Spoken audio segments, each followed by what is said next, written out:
If you were to eat a carrot right now, how would you eat it?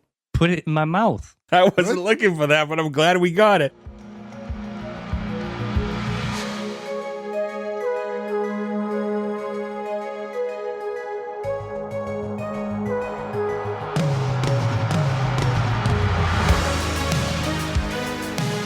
Welcome back, everyone, to S1E1, the show where each week we pick a different sitcom, watch just the first televised episode, and forgetting anything we might know about the future run of that show, rate it and decide if it's a show we want to greenlight or cancel. This week we're going to be talking about Holliston. Holliston went 17 episodes over 2 seasons on FEARnet. Today we're talking about episode 1, which was called The Hooker, originally airing April 3rd, 2012. So to get things started, I'm Jay Gags. With me as always, the boys, most of the boys, Ferg, Joe, and Gordo. No Nick this week. What's going on, guys? Hippity boppity bop. Yo. It's a good kind of dick, though. Did you guys know that I went down the longest rabbit hole being like, fucking FEARnet? Like, I sort of remember this. And I was like, deep into like, FEARnet was bought by Chiller. Like when FEARnet went out of business, and then Chiller went out of business. It was like, what the fuck? I was going to divert right to you guys. I figured Ferg would be the best guy to bounce off most of this stuff too, and then you being the second. I thought this is like Shudder. FEARnet was sort of like the proto Shudder, I would say. Okay. Yeah. And then Chiller was the next step up because it was owned by NBC Universal. Was this a proper channel or like a subscription thing? I'm pretty sure FEARnet was its own channel. It was a Comcast channel. Got it. Okay, so this was like properly on television? It's like Comcast owned it, but you had to pay for it. It was like a premium channel. Okay. Got it. And I believe this was FEARnet's only like original like scripted show. Yeah, this came on. They said never again. And they were like, so this is what we're doing, huh, boys? Okay. I mean, look, they greenlit it for a second season. Well, it's got like, I mean, we'll talk about all this stuff obviously as we get in. When you look at a show like this, though, I think it still caters to the audience that was going to watch the show for the most part. I like everything in this show, and it didn't cater to me. I was going to say, as a person who loves horror movies, loves sitcoms, like I came out of this being like 40, loves D. Snider. I'm a humongous Twisted Sister fan. I came out of this being like, oh, come on. Did you need the money that much? IMDb 7.3 with a decent amount of rating, so like it was liked amongst most of the people who watched it. But again, the people who rate these shows are the people who like them typically when they're not like super big shows. And then before we get too far into it too, I want to welcome everyone back. This is our 4th annual unofficial Spooky Dookie month of October. Every October we do all horror, sci-fi kind of related shows. This is week 2 of year 5 so far. So we've gone through a lot of them, and now we're gonna hit shows that are, you know, there's only so many Munsters and Addams families you can cover. Left of center, I would say. And again, one more reminder: if I see anybody in a Casper Jackson costume, you send us that photo, you will get a prize pack. And be warned, Joe is quite the gift giver. Why? What do you mean, Jay?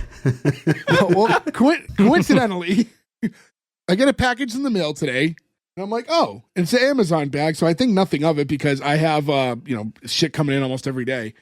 But I'll say this: as soon as I picked up the bag, I knew it was something that I didn't order for myself because I never order anything to myself under the name Jay. It's always under by my full legal Jason. So I'm like, this is interesting. So I go upstairs. I'm like, what's this going to be? And then I open up and I find that I have a bottle of synthetic cum with a note that says authentic flavor from Goo Goo Joe. And I was convinced it was Gordo. I was like, nah, this is That's Joe. my favorite part about it. Is I thought it was Gordo. Your response was, it says Joe, but this just seems so much like a Gordo thing. Dude, I can't believe that it says authentic taste. That is my favorite part of the whole thing. And Joe, do you want to explain what this is actually for? I don't want to go down too much of a rabbit hole, but it must be said because it happened today. Sure, they do make specific sex toys that can ejaculate on you, and this is synthetic cum to put in the sex toys so you can shoot it on you for not only authentic taste, but authentic finish. Yeah, so now I have a bottle of this. Also, can you hold that bottle up for a second? I want to see how big it was again. It's like a Tylenol bottle. That's like a Tylenol bottle. It's $27. It's so much money. You could have gotten. I could have got real cum for you for less money than that. Can we add that it's come with a K, so it comes from the Mortal Kombat universe. Yeah, that might be Goro's cum. Is their slogan finish him? Mortal Kombat. Mortal Kombat. Wonderful. All right. So, this is probably one of the few episodes where we could talk about that and it not seem out of place. Right? The GWAR audience will love it. Yeah. So, yeah.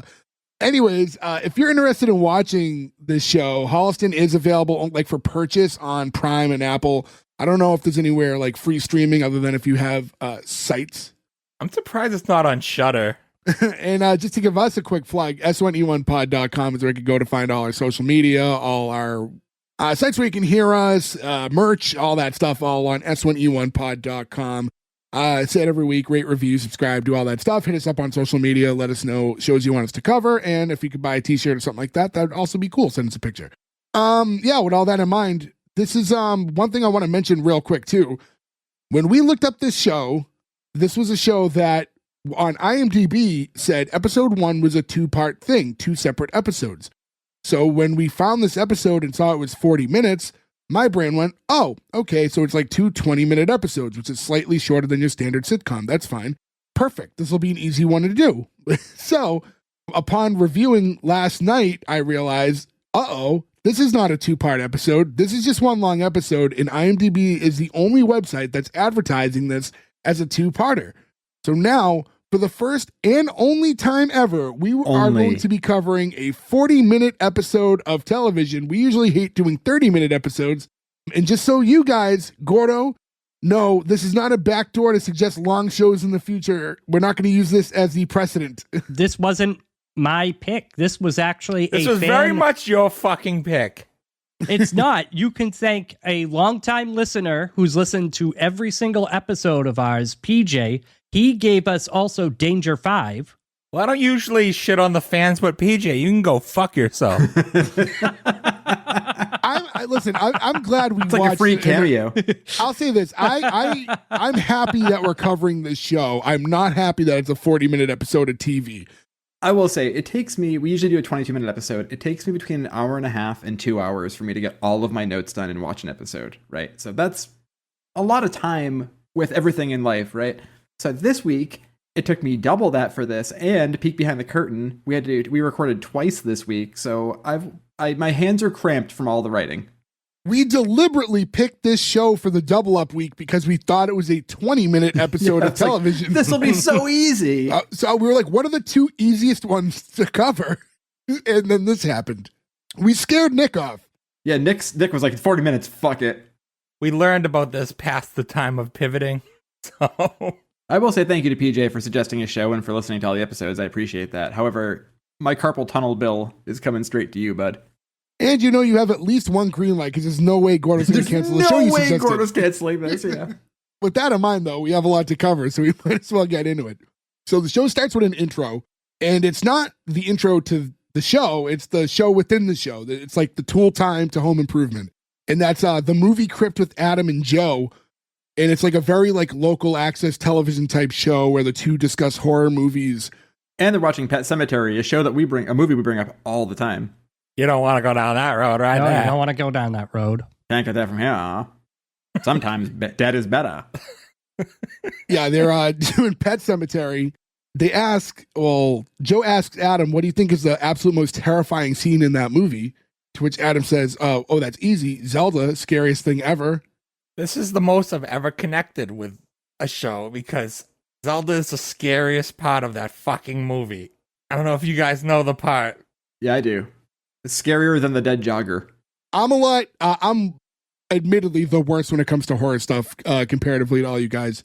So anything I've seen in the past was like in the past, and I don't really watch any of it now. But like the main character's like wife, when she's growing up, she had a sister. What did the sister have? Was it cerebral palsy? I think so, yeah. But she had to take care of her. It was her sister Zelda, and the way they made her look in the movie, like she's just terrifying. Yeah, it's just it's a really well done, scary practical effect character. It's just creepy. Pet Sematary is a really fun for when it came out for like the late 80s, and not that it's a bad thing, but like I don't know, some of the Stephen King movies around that time weren't that great. I think because people were just taking everything. That said, I think Maximum Overdrive fucking rules. That movie's a really fun watch. The sequel with Ed Furlong, not so good, but the original, very good. I love the one with Ed Furlong. Really? I do. I think it's scarier. You're just supporting your cousin. Fergs unite. Clancy Brown's in that one. Oh, I do love Clancy Brown. So as Adam's talking about why the Zelda scene is so scary in Pet Sematary, Joe goes, yeah, even more traumatizing from the time Maureen Lipschitz told the entire senior class about your premature finish, and then the nurse had to send you home because you couldn't stop crying. I guess much like our show, like where they're injecting their own stories and kind of taking digs at each other, but then Sure. I was like, we wouldn't stoop that low. I felt like that was the difference. It's like, wow, Joe doesn't know the line because like we have those kind of levels of stories with one another, but I think we all kind of know there's certain ones that we're just not going to tell on air. Yeah, I'd be like telling the story about the time we were flying kites and going to shit his pants. We don't talk about that. It took 130, 83 episodes for that to come out. I will say this, though. What I think is wrong in the writing here is if we were talking right now and Jay, you were like, Joe, remember that time you had sex with a girl when you were 17 and you came really quick? I'd be like, yep, I was 17. Like, it wouldn't like be like, oh, what a traumatic memory. Well, that too, like, yeah. oh, a teenager bad at sex and news We're at also 11. like all very willing to laugh at ourselves, where Adam here is a little bit more. We should mention that the main character is Adam Green. Yeah, so Adam and Joe are a real Adam and Joe. Actually, almost everyone in this episode plays themselves, but Adam Green and Joe Lynch. Adam Green, he was like the writer director of Hatchet, right? Yeah. Yep. When Hatchet came out, I worked at Newbury Comics, and Newbury Comics I think had a stake in the movie. There's a kid in the movie with a Newbury Comics. Yeah, shirt. it's That's a how I know Newbury the Comics movie. shirt on. It's the dude from Grandma's Boy who wants the robot legs. Oh He's the Oh, one is who it? plays Okay. him. shit! It was so long ago. I never watched Hatchet. I just knew it as the horror movie that Newbury Comics was always pumping out because someone's wearing a Newbury Comics shirt. Yeah, there's a toothpaste logo in their apartment too, like up above the door. And then for those of you who don't know, by the way, Newbury Comics is like a local, well, it's an ever-evolving store, right? It started as a comic store, then it was a CD store, and now it's kind of like a knickknacks and vinyl store. Now they sell pops. Yeah. They were almost exclusively a Funko Pop store for a minute. There's only one in Maine, and it's in the mall here. And whenever we go to the mall, we did last weekend, I have the urge, I have to go in there and I have to buy something. Oh, I'm the same way. We lost the one in our closest mall recently. And I worked there for a couple years too. And Joe is a thing that really made me happy was he is in Terror Firmer. You know, in Terror Firmer, there's like the whole crew making the movie, and it's a trauma movie, so they're just like a cast of freaks all around all the time. Yeah. There's one of the guys in the cast making the movie has like his whole face covered in clothespins, and that's Joe. And I fucking love Terror Firmer. Joe Lynch did work for Trauma for a while. He actually... You could tell. I don't know if you saw this. He actually, at one point while working for Trauma, recommended that Dave Brockie, who we see later in this, Oderus Urungus from GWAR, R.I.P. R.I.P. He tried pitching him to play the Toxic Avenger in Citizen Toxie. Really? But at the time, Dave Brockie was on probation and couldn't leave his home state. As a result, couldn't work it out. And then like the fact that they're working together on this is completely unrelated, just because that's all a product of Adam. He was also in Wrong Turn 2, Dead End. Dead End. I will say though, the actor that got to play Toxie in Citizen Toxie is probably a better Toxie because he's like a huge muscle guy too. Or Dave Brockie is not like a bodybuilder type. You know what I mean? No, I mean he was like on like big platforms and stuff to like give himself the extra height, and his abs were drawn on. Yeah, like a drug user. Like he was like a thinner guy, you know? So yeah, the two of them are going back and forth, telling this embarrassing story for a little bit. And then they kind of cut back and they kind of conclude the show. And that's when we cut into the real intro for Holliston, which is, I kind of liked it. It was like a song playing while you saw like, it was almost like paper cutouts of each character put together and moving around like stop animation. I thought it was fine. The song was actually a song called Get a Job. It was written by Kirk Miller, but performed by a band called Hog. They had like one album come out, which is weird because like you can't, it's like not on Spotify or anything, but the song was like on the Black Sheep soundtrack. Like it wasn't like an unknown band and song. This is a time that we were all very much paying attention to, but like the feeding frenzy of like mid to late 90s when like The Offspring, Green Day, and Rancid took off, all the major labels, like the same thing with grunge and hair metal, right? Like they had to get a bunch of punk bands and then a bunch of them just put out like one album and it just never took off. So like it's very interesting. Like somebody must have been like a real fan of this band because it's not like they were a huge commodity, but there's a bunch of these bands I remember liking a lot. Like It make me think there's like a Water Dog I really liked at the time that were on like Atlantic Records. Like these things just like don't exist anymore. Like bands put out one record and died. I couldn't believe like this isn't just even like on Spotify. Like I couldn't find it. I couldn't believe, because this is before they sold the rights to it, but like GWAR, we couldn't get Jacques Cousteau by GWAR. We couldn't get like Under the Blade by Twisted Sister, or I don't know, Leader of the Pack. That cover would have been fun because they don't even own the rights to that. They'd have to buy it from songwriters. I don't know. It felt like a weird pick to me. From there, we get to the next scene and we see the two that are like, they're still in the studio, but like now recording's over and they're just hanging out. You had to bring up the whole lip shits thing. He's like, it was funny. Like, yeah, wicked funny, dude. Like the worst thing that ever happened to me. Also, charmed life. Like the worst thing ever happened to me was when I was 17, I got laid and it wasn't great. Like, oh, Yeah. poor baby. What a terrible fucking life you've had. And Joe's talking to him about like, yeah, all right, well, don't worry about it. Like, because he said the whole state of Massachusetts found out. He's like, no, we have like 11 viewers. Like, that's something you have to worry about.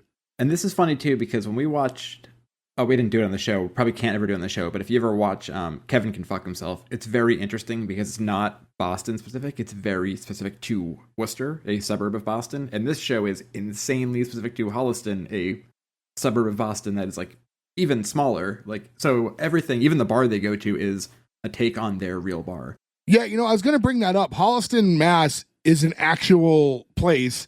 From where I'm sitting right now, if there's no traffic, you can get there in a little under an hour, and I never knew it existed. And like Casey's is a real bar.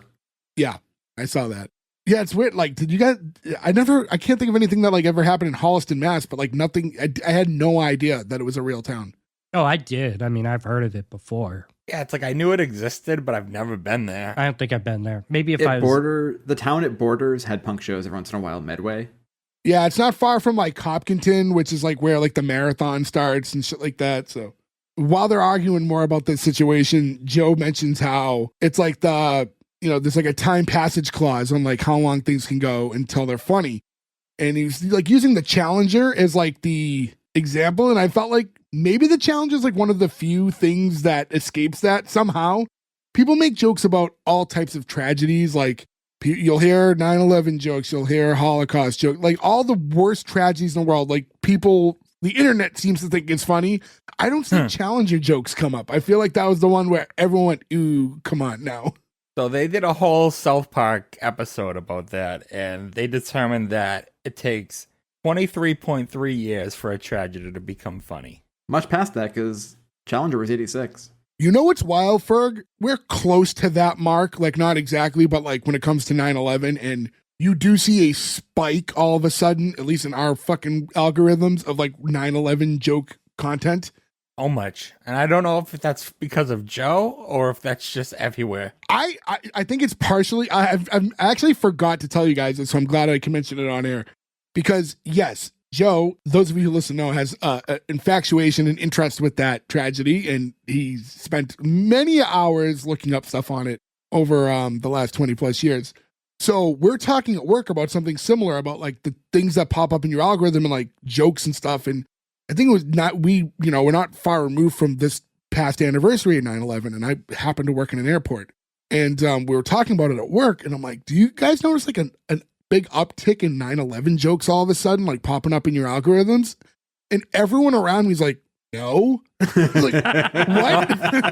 Well, that confirms it. Thanks, Joe. Like, oh, all right, disregard. Like, it's bad. There are a lot of them though, and we're not making them. Yeah, it's like No, other we're not people. making them. So I did think it was funny that came up, and I think it is really interesting that the South Park timetable is real close to like when you're seeing the spike with the 9/11 stuff. We are like 23 years ago now. I think you're right that the Challenger kind of escapes it.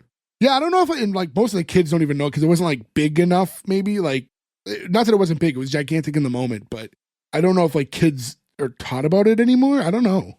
With all the space tourism though, like it's all I can think of, right? Because like I think the main reason that like hit home, if that was just a spaceship full of astronauts and exploded, it would have been like sad, but like your astronauts, the risk. I think because there were just like regular people on it, becomes like more of a weird tragedy. Big Bird was supposed to be on it. Yeah. Like in the Big Bird outfit. And that's like the wild thing. No, so the teacher who got the spot got it because they couldn't fit Big Bird's costume like safely, like in like clip in everything because like the size. So that's when, the guy, they decided it wouldn't work out.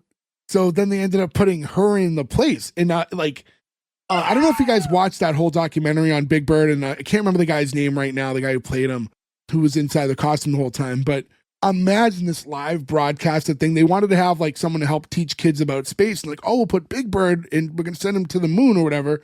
Imagine live on television, Big Bird dying in a rocket explosion. Like, sunny days, can the clouds away? Like, oh my God, yellow feathers raining down. That'd be one of the most talked about things forever, I think. I like that though. They went from like, instead of just moving on to a smaller Muppet, because there's plenty of Muppets. It could have been Elmo in there. Grover could have been on there, yeah. Well, no, because then you have a human, like, you needed someone who could wear the suit, so you don't have Snuffleupagus is it. He takes up 2 seats. But like, yeah, well, and but also he was the pilot. Like, the idea of Big Bird is the one who's supposed to be, like, learning along with us. Like, we're supposed to be Big Bird, really, as he travels through, because we're learning things with him. Big Bird went and got fucking drunk that night. You better goddamn believe it. Like, that moment happens to you, you have to just, like, bury that day. That's got to be such a weird feeling. Yeah. But if Big Bird was on 9/11, he would have fought the terrorists and he would have won, just like Marky Wahlberg. Anyways, yeah, they're going back into this situation, and they're talking about, like, you know, for me, it's not enough time. Like, it's still traumatic to him, right? Not enough time's passed. And then you get this weird, like, flash cut to Adam in the bathroom crying in the mirror, telling himself that he's bad at sex and cutting his chest open. With a straight razor. I don't like the flashbacks in this episode. I will say that. I don't like them. It's like, I know there's horror influence and they wanted to get this horror stuff in there. So it's like, it doesn't always fit. It actually kind of never fits when they use it. Not to jump ahead, but when they do like the scanners reference, I'm like, that's funny. That's a way to like incorporate horror into your sitcom. But like just having the endless flashbacks, like, I don't know, it doesn't work for me. I'm pretty sure the straight razor slashing thing is a horror reference to something, but it's not coming to mind. I figure I'd have to lean on you guys for most of these things, but yeah, it's weird. Like, I get it, and I wonder how much of it was like their pitch versus the network being like, well, if we're going to do the sitcom, it has to have X amount or whatever in it. It was weird, and it's the first time you're seeing anything like that in this episode, so I'm like, oh, okay. At least they do it early, though, because, like, if you're going to do a horror... I mean, like, again, it's on FEARnet. Like, you know what you're getting into, probably. But if you're, like, coming into this not knowing, like, at least you should do something, quote-unquote, horror early so you get a better idea that, you know, because we're, like, 3 minutes in. As soon as they flash back is when their boss walks in, Lance Rocket, who is played by D. Snider. But, like, he's just D. Snider. So, like, why... You have Oderus later being... Like, why didn't he just be D. Snider, who happens to work at this place? Right, like, he could have just been like, hey, I'm D. I work as... My job now is running this station. Like, that would have been super It was just confusing. Like, I get they giving him a different backstory. He's still, like, a rock guy, but in, like an unknown cover band and does all this stuff. A Van Halen cover band, which rules. Like, make him look a little different, because I can't not see D. Snider if he looks exactly like the D. Snider I'm used to seeing all the time. And he's also ambiguously gay. Well, if it was D. Snider, they'd have to explain why a huge rock star is running a public access channel on a show like this. I feel like there's a lot of suspended disbelief that happens on these types of shows. But yeah, I don't know. I feel like, I don't know, make him look a little different. Give him a different hairstyle. Put a different wig on him. I just can't not see the singer of Twisted Sister. Like, D. Snider's such a personality.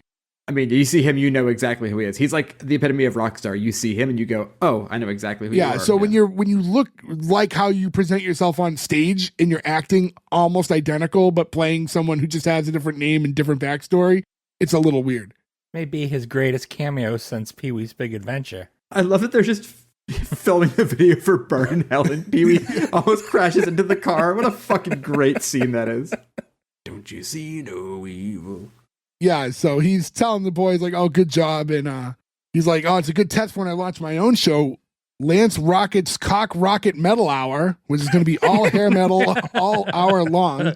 Take my money. As a humongous hair metal fan, if D. Snider did that for a while, he had a radio show. He did. It's on XM, we listened to it. No, it was on Providence radio. We used to drive around in my car and listen to it. Yeah, before Gordo lost that car that I can't believe we didn't die in going up any hill ever, we would just drive around. But it was like, okay, well, we're going to drive around because you're like, what, 17, and it's like freedom, and it's midnight, and they're playing Dokken. You're like, this fucking rules so hard.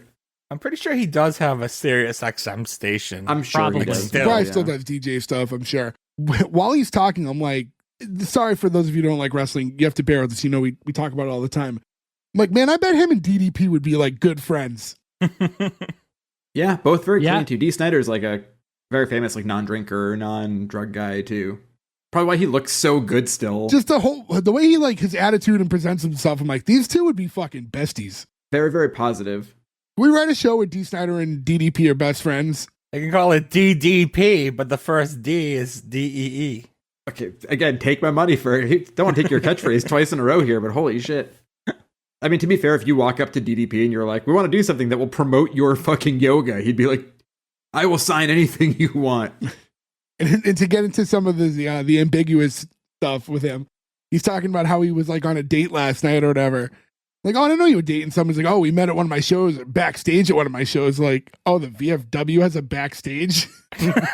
And I just immediately thought of us playing shows. Yeah, that hurts so hard as somebody who's played 8 billion shows at VFW halls and ITAM halls and all that shit. There is a backstage. It's called the men's room, and it's behind the bar where some guy calls you squirt and pushes you out of the way while he's fucking wasted. And Adam and Joe are basically both going back and forth asking him questions about the date because they both aren't sure if he's gay or not. So they're trying to get questions that might finally lead them in the direction. So like, This is a real, it's Pat moment because it's yeah. Riley. yeah, because it's like, Riley's it's like a name that could be for a boy or a girl. He's like, okay. Like, so what? Like, oh, forget it. I like that when they first asked him, it was like, not that it's any of our business, but Riley is, and he goes, a metalhead just like me. I really like he goes, and their sex is, he goes, oral. I fucking actually laughed really hard at that. Yeah, the oral got me.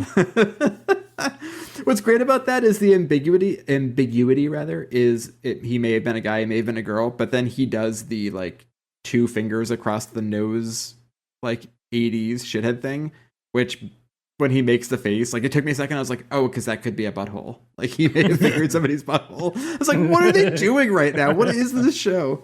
And by the way, he moonwalks out of the scene. And D. Snider too is like a very big guy. I saw him live once just as D. Snider some years back at a Riot Fest in Chicago.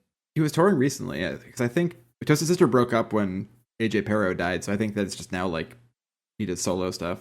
Yeah, and don't worry, he plays the Twisted Sister songs. So I was going to say, I don't want to hear any solo. Does he play The Price? I'd have to look. I'm sure. I'd have to look. I forgot about that song. That song's amazing. That's a great song. I'd have to look up that old set list. Anyways, when he moonwalks out of the scene, now we have Adam and Joe there, and Joe's at the sink washing out a condom because he has a date with his girlfriend Laura that night. Washing out a what? A condom? A what? I'm sorry. What are we going with here? A pee-pee sheet. I don't know what that is. Oh, I was like, did he call it something different that I missed? What is the joke we're going for? Yeah, here? I was like, what's the angle? We got to plan these. Yeah, so he's like, Adam's telling him, I think these are only meant to be used once. He's like, no, it's like, as long as you're using it on the same girl, it's fine. But you can't use it like more than 3 times. He then puts it still wet into a fucking Altoids tin, which is the real capper of that moment. Can you imagine pulling that out and being like... There should have been a joke where, like, when it still had the water in it, it was leaking or something. I feel like that's something that should have had a callback later. Yeah. This is where you could have said, hey, synthetic cum. My condoms are supposed to stop cum. Why would you want extra? Because he didn't wash out the cum, Ferg. Well, we saw him washing it out. This is Moving weird. on. We need to get away from this. Oh, boy. 5 minutes into the episode, everybody. That's the team you guys, hitched your wagon to, all right? So enjoy your cum talk. Goo Goo Boys for life. As I see the transitional shots between scenes, I want to mention you can tell that they shot the transition scenes in like actual Holliston because it's definitely not California where they shot the majority of the show. It's like you can tell it's like Massachusetts houses. It's a very specific. I mean, the Northeast when you see it. And then in that next scene, we're like at Adam and Joe's apartment, which I actually thought like we don't talk about sets all the time anymore, but I felt like they had a very it's sitcom setup, but as far as like decor and look, I thought it was very on brand for two people of that age to be like randomly living in an apartment together with the mismatched furniture and kind of like, it's not messy, but it's like nothing in there is nice. And like, it all kind of made sense. Flea market finds. Yeah. Flea market, like side of the road finds. Like that's, I mean, I remember, every Friday we would just go around at night and see what we could find at some of my apartments. And that's just what you did back then. But yeah, I think the set dressing is really good. It looks accurate. It looks like those people live there. Yeah, exactly. And then you see the cat, which looked like a doll, which it was not a real get. cat. It It was like animatronic cat. This felt very Danger 5, actually. It's like a hand puppet, and then I think for the rest of it, it's just a stuffed animal. The head looked like a Furby. Yeah, it was. It definitely wasn't real, but it wasn't great animatronics, but it existed. Yeah, I thought that there would be more with the cat. No, it just lays there stationary the rest of the scene. Yeah, I didn't get it. I feel like if you can't tell in the first scene, but I felt like definitely here, it feels very the way they wrote it. Like I say a line, now you say a line, now I say a line, now you say. Like the flow to the conversation, I don't feel is very natural throughout the entire episode, which was kind of a thing that bugged me a lot when watching it. It was like a cheesy horror movie. No, to me it felt like early YouTube. Like really early YouTube skits, like the Smosh guys and all that stuff. Yeah, when YouTube was kind of like just the Wild West, like you can upload anything and people just did, and that's what was on there. It wasn't like music videos and movies and yeah. Also, I will say for Joe's apartment, less cockroaches than I remember. Hey, I almost made that reference earlier. Walk around to Joe's apartment. I love that movie when it came out. I did too. I've not seen it since then. I have a strong suspicion it does not hold up in 2024. It was like an MTV production. It's probably absolute trash. I think we saw it in the theaters, didn't we? But was Jesse Camp in it? I can't remember. It's what's his name? The dude from Sliders. What's Slider Joe.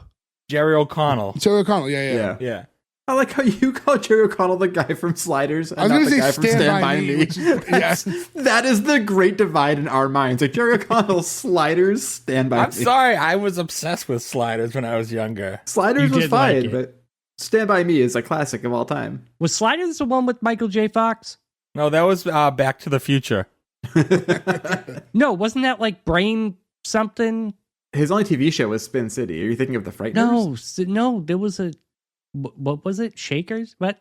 You can't call him a shaker. That's not No. It was like Brain, like something like. What was the name of like Brain something or another? It was a movie. It was Look like it up. Brain. I don't know. You're making you things want a up. second shovel right now, Gordo? We can't help you figure out whatever pretend thing you're thinking of. Like, there's no way for us to know it. Oh my God! It was. Are you thinking of The Frighteners? That's what I said. I said that like 2 minutes ago. That's also a great underrated movie. It is a great good movie. To go back about this cat, by the way, it needs to be mentioned because it will come up later, that the cat took a shit behind the couch because it hadn't figured out how to use the litter box yet, but this cat is 7 years old. That's not unreasonable. I've had cats literally my whole life, and some cats are just like, no, I'm not doing it. And you can't force a cat to do fucking anything. Yeah, that's why they suck. Hey, fuck you, man. Agreed.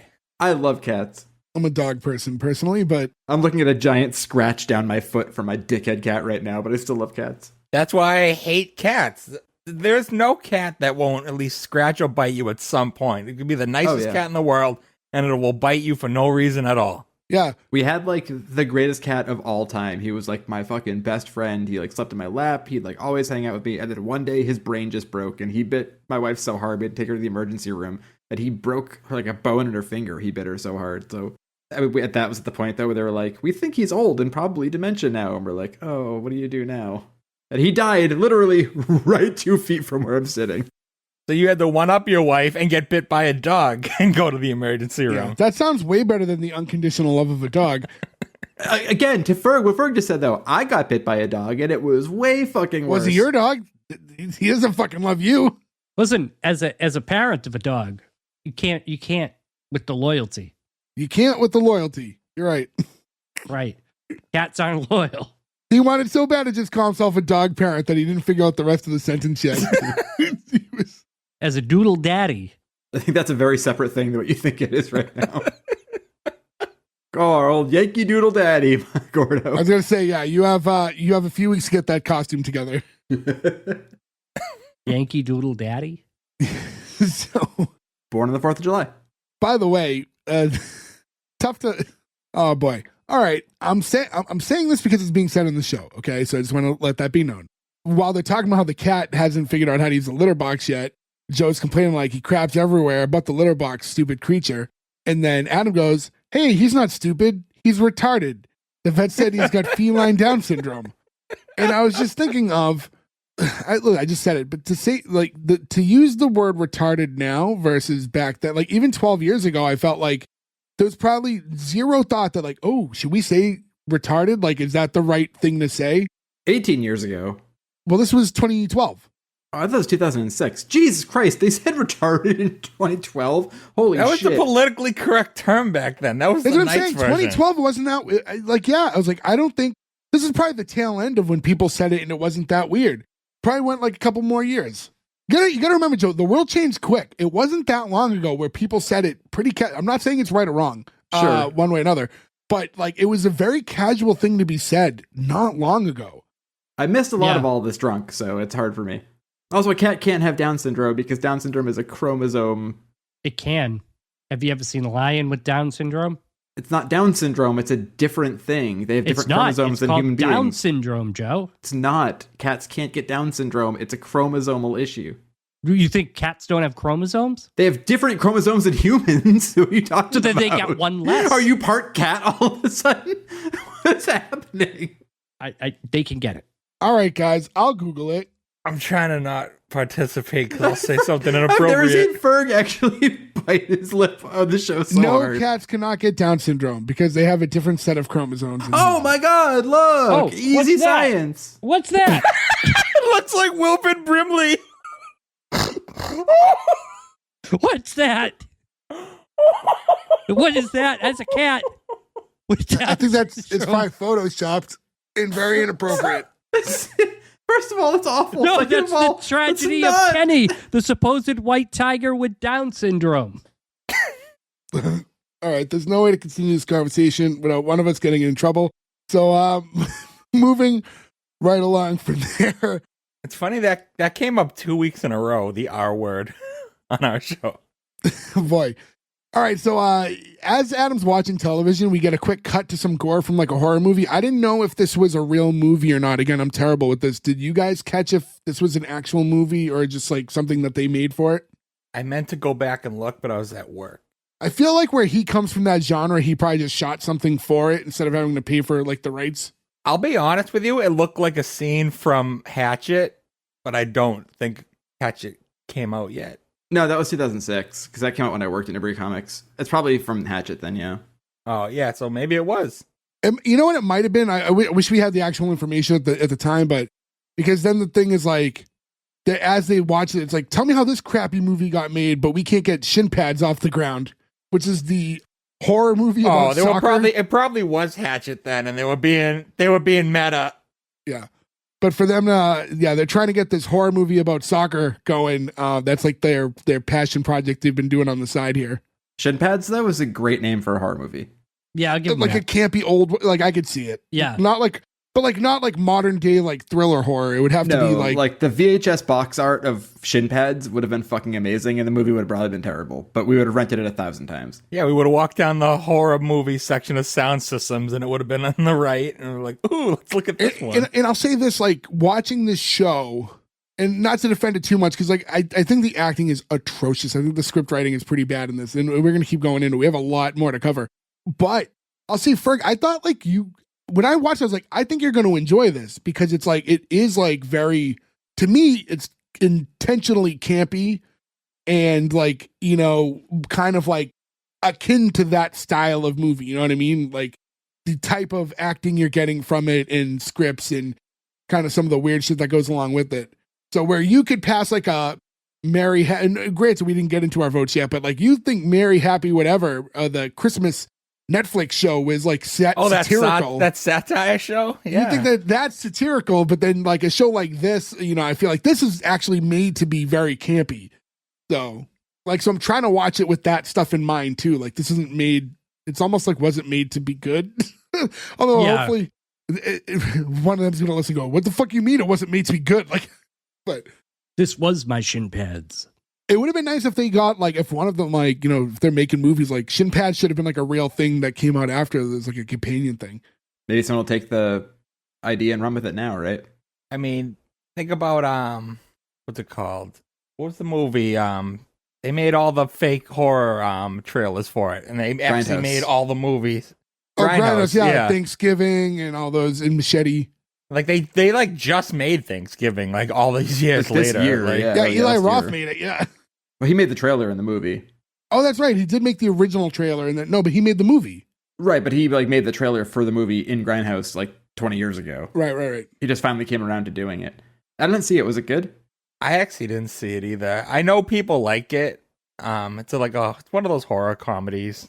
You know, it wasn't until recently he did like when Thanksgiving was coming out, he was doing some podcasts, and I can't remember whose he was on. I didn't know he was the Bear Jew Oh, really? in Inglourious Bastards. Yeah, I had no idea. Have you never seen him before? Like, That's the thing. I didn't know him by face. You know what I mean? I only knew him by name because he's attached to being behind the scenes most of the time. So He does a terrible Boston accent in that movie too, just like the quote unquote hooker just like the in this hooker movie later. does. Yeah. I'm saying, you know what? I'm going to be in tonight. So, you know, this is probably going to be like a good time for me to rewrite that goalie scene anyways, you know, when they're talking about the movie. And he's like, oh, I thought you had plans with DeAnna tonight. And he's like, oh, no, I'm thinking about breaking up with her. Like, why? It's like, oh, things are just like not working out. He's like, oh, I'm not buying. He's like, no, it's not hurts me. And then it's like the real reason, which was she hadn't seen Gremlins yet. I respect it. I do respect this, but also like watch the movie with her then. You know what I mean? Like, you know, when you first start dating somebody, a big thing you do when you first start dating people is like you end up watching a bunch of movies and stuff because like you do stuff in your home, then it's like a thing to do. Like, why wouldn't you just put Gremlins on then, man? Yeah, you gotta pass the Dream Warriors test to date me. You don't like Dream Warriors? Yeah, but are you shocked if she hadn't seen it yet? No. You know what I mean? Like, I remember when I was with an ex in the past, I don't want to bring up talking to you guys about this of all people. She hadn't seen one of my all-time favorite movies, The Wedding Singer. From what I gather, from what I remember, you hadn't seen it either. Legitimately found out as we're driving somewhere, and I pulled over and we ran in a store and I bought it immediately so we could watch it that night. You know, but it's not like you haven't seen it and you can't be like, ugh, and then break up with a person. One of the first dates my wife and I had, we've been together now 16 years. We watched Dirty Work and we watched Freddy Got Fingered. And I was like, if she doesn't find Dirty Work and Freddy Got Fingered funny, this isn't going to go anywhere. 16 years later, we end up in a child. We're living the dream. I wonder when she's going to tell you she doesn't like either of them. Like, finally goes, oh, by the way, those movies are fucking trash.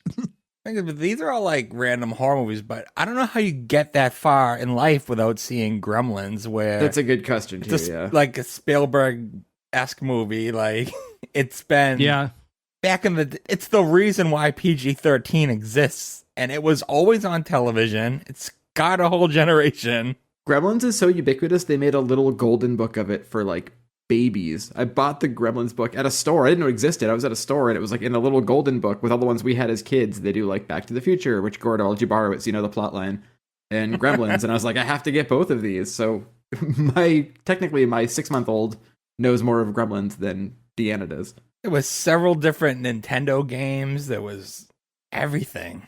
Mogwai?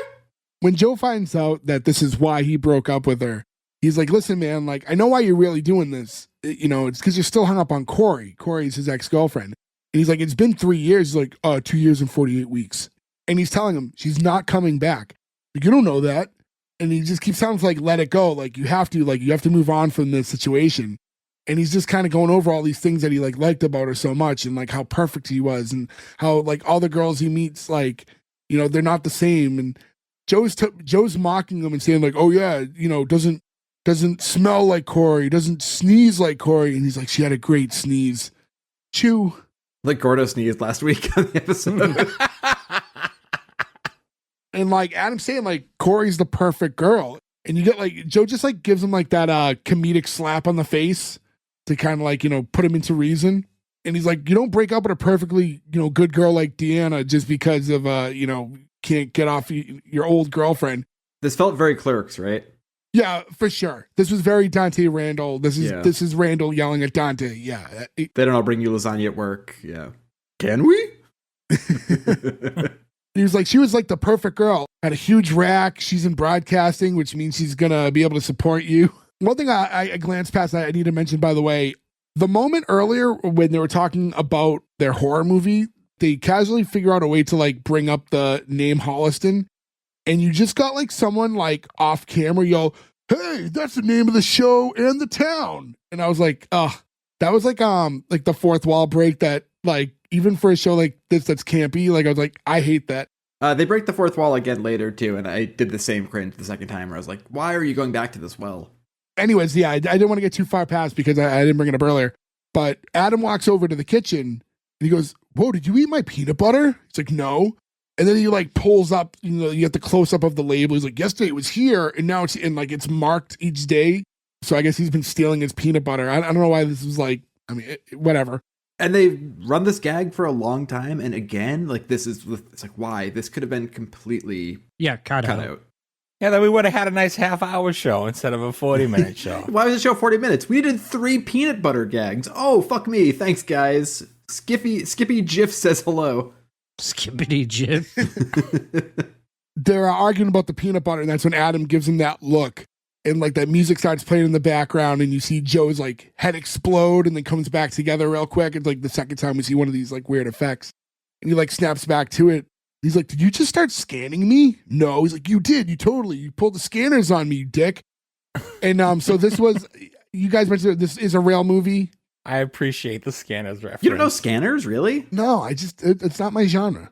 That's fair, but the main head explosion that was like, I think really a shotgun they used, right, to make it look as crazy as they did in Scanners is like one of the most famous. They even make the joke of it in Wayne's World 2. You know the part in Scanners where the guy's head explodes? Look up later, just look up that scene. That's all you really need to see for Scanners, but when you see it, I bet you'll go like, "Oh, I've seen this before." And like as they're arguing now, they're both starting to give each other the look, as if they're want to just fantasize about popping each other's heads. And that's when Laura walks in, who's Joe's girlfriend. Laura, who's also going by her real first name, the actress that plays her. Also, again, like the past month, we've had multiple people in Norbit. She is in Norbit. It makes me so happy that people from Norbit keep showing up on this show. I fucking love it. So she's like, "Hey, boys." And like she walks in and she's like, "Last night's show was balls." And they just like look at her. It was funny. It's like, "Oh, you mean tits." It's on her, tits are good, balls are bad. She's also in the the fourth Hatchet movie, just called Victor Crowley. Mr. Crowley. Oh wait, she's in 2 as well. Keep it in the family. It doesn't discredit that she's still in 4. It's true. This whole saying something's the tits. I know that's like we never. Is that like a Boston thing though? Like I never said it.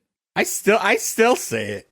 I've never said it, but it feels very Boston. I've heard other people. Feels very much a guy in a Carhartt jacket outside of a coffee shop talking. You know what I mean? It's not those guys, it's me, Ferg. I say that. Saying something's all of a the sudden balls. Carhartt jacket pops on you.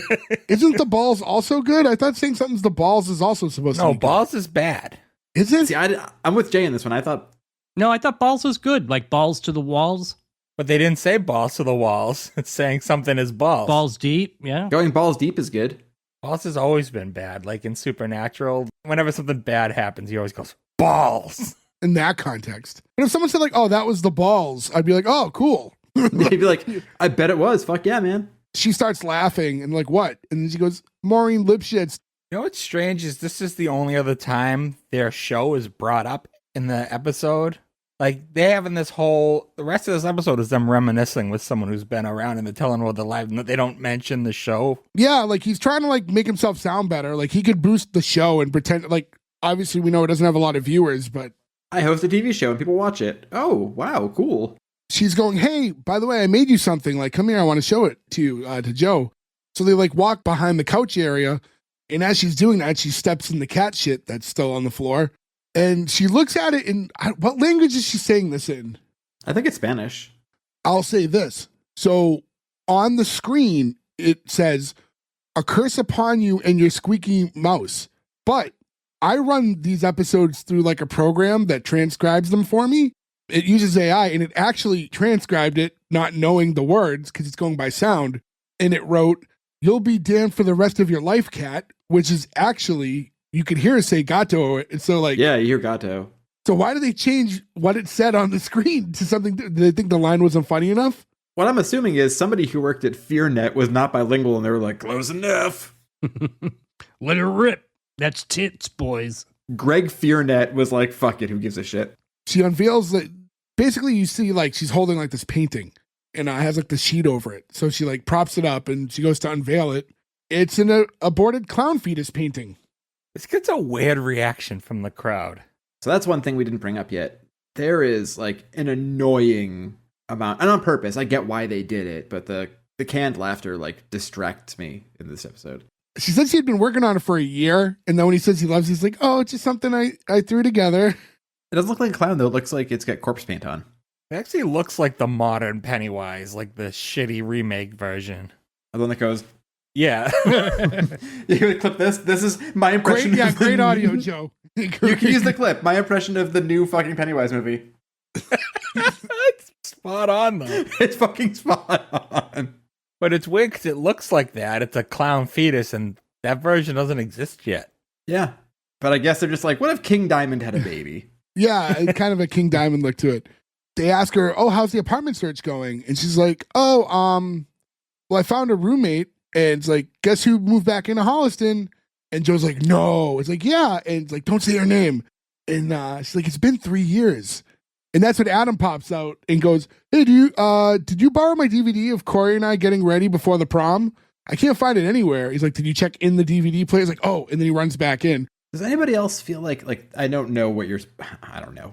We judge all this stuff so analytically. Sometimes it feels fucking insane to pick some of this stuff apart. But like, I don't know. If you talk to somebody now and they're like, "Man, my high school girlfriend, I had a fucking Trans Am, life was good." You're like, yo, get over it. That shit was a while. It's over. It's done. Like, don't live your life like that. It's so... The Uncle Rico character. Yeah, it's just like, it depresses me. This is a situation he should be over. He shouldn't be this obsessed with her. Shouldn't be watching videos of the two of them like for no reason when he's home.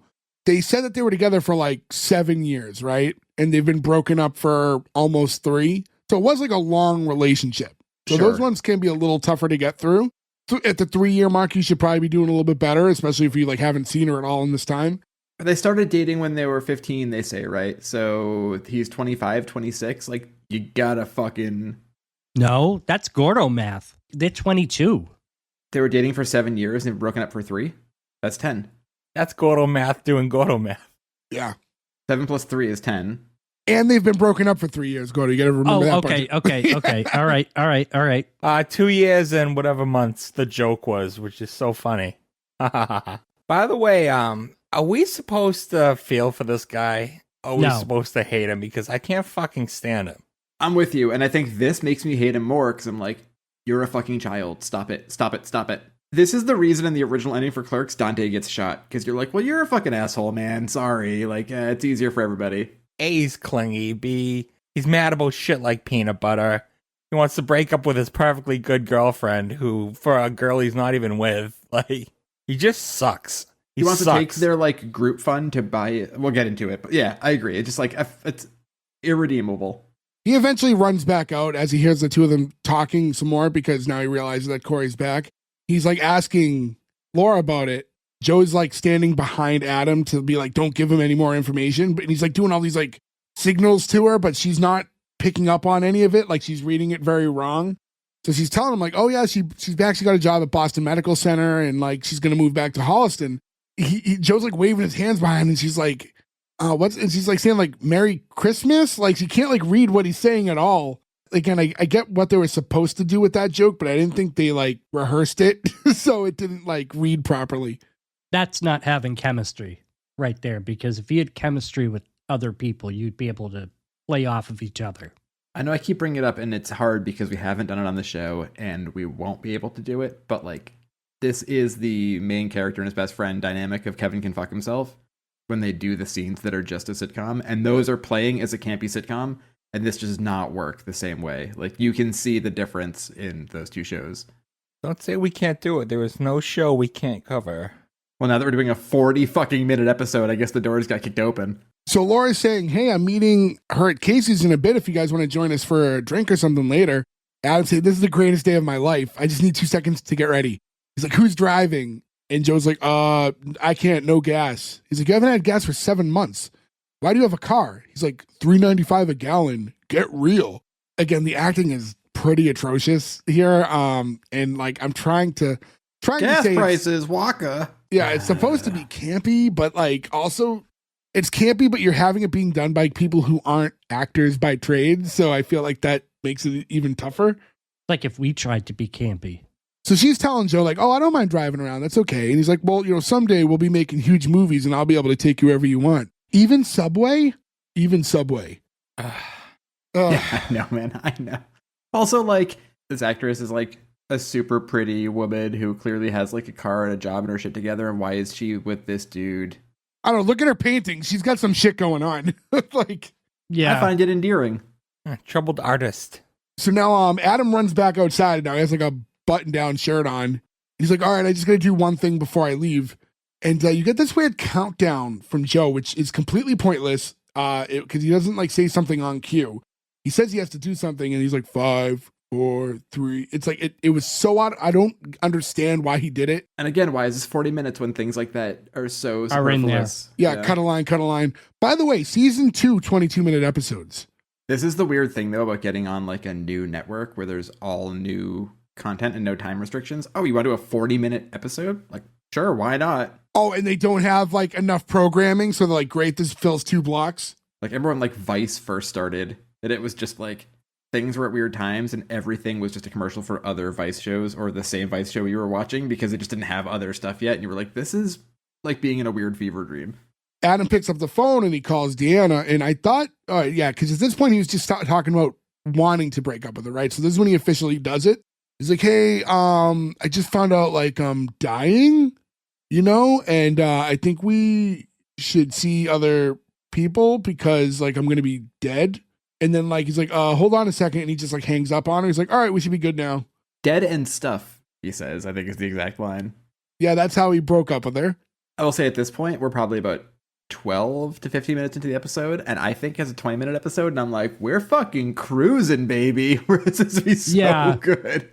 I get so fucking dour the last 20 minutes of this because it was a second day. So now the next scene, we get to the restaurant.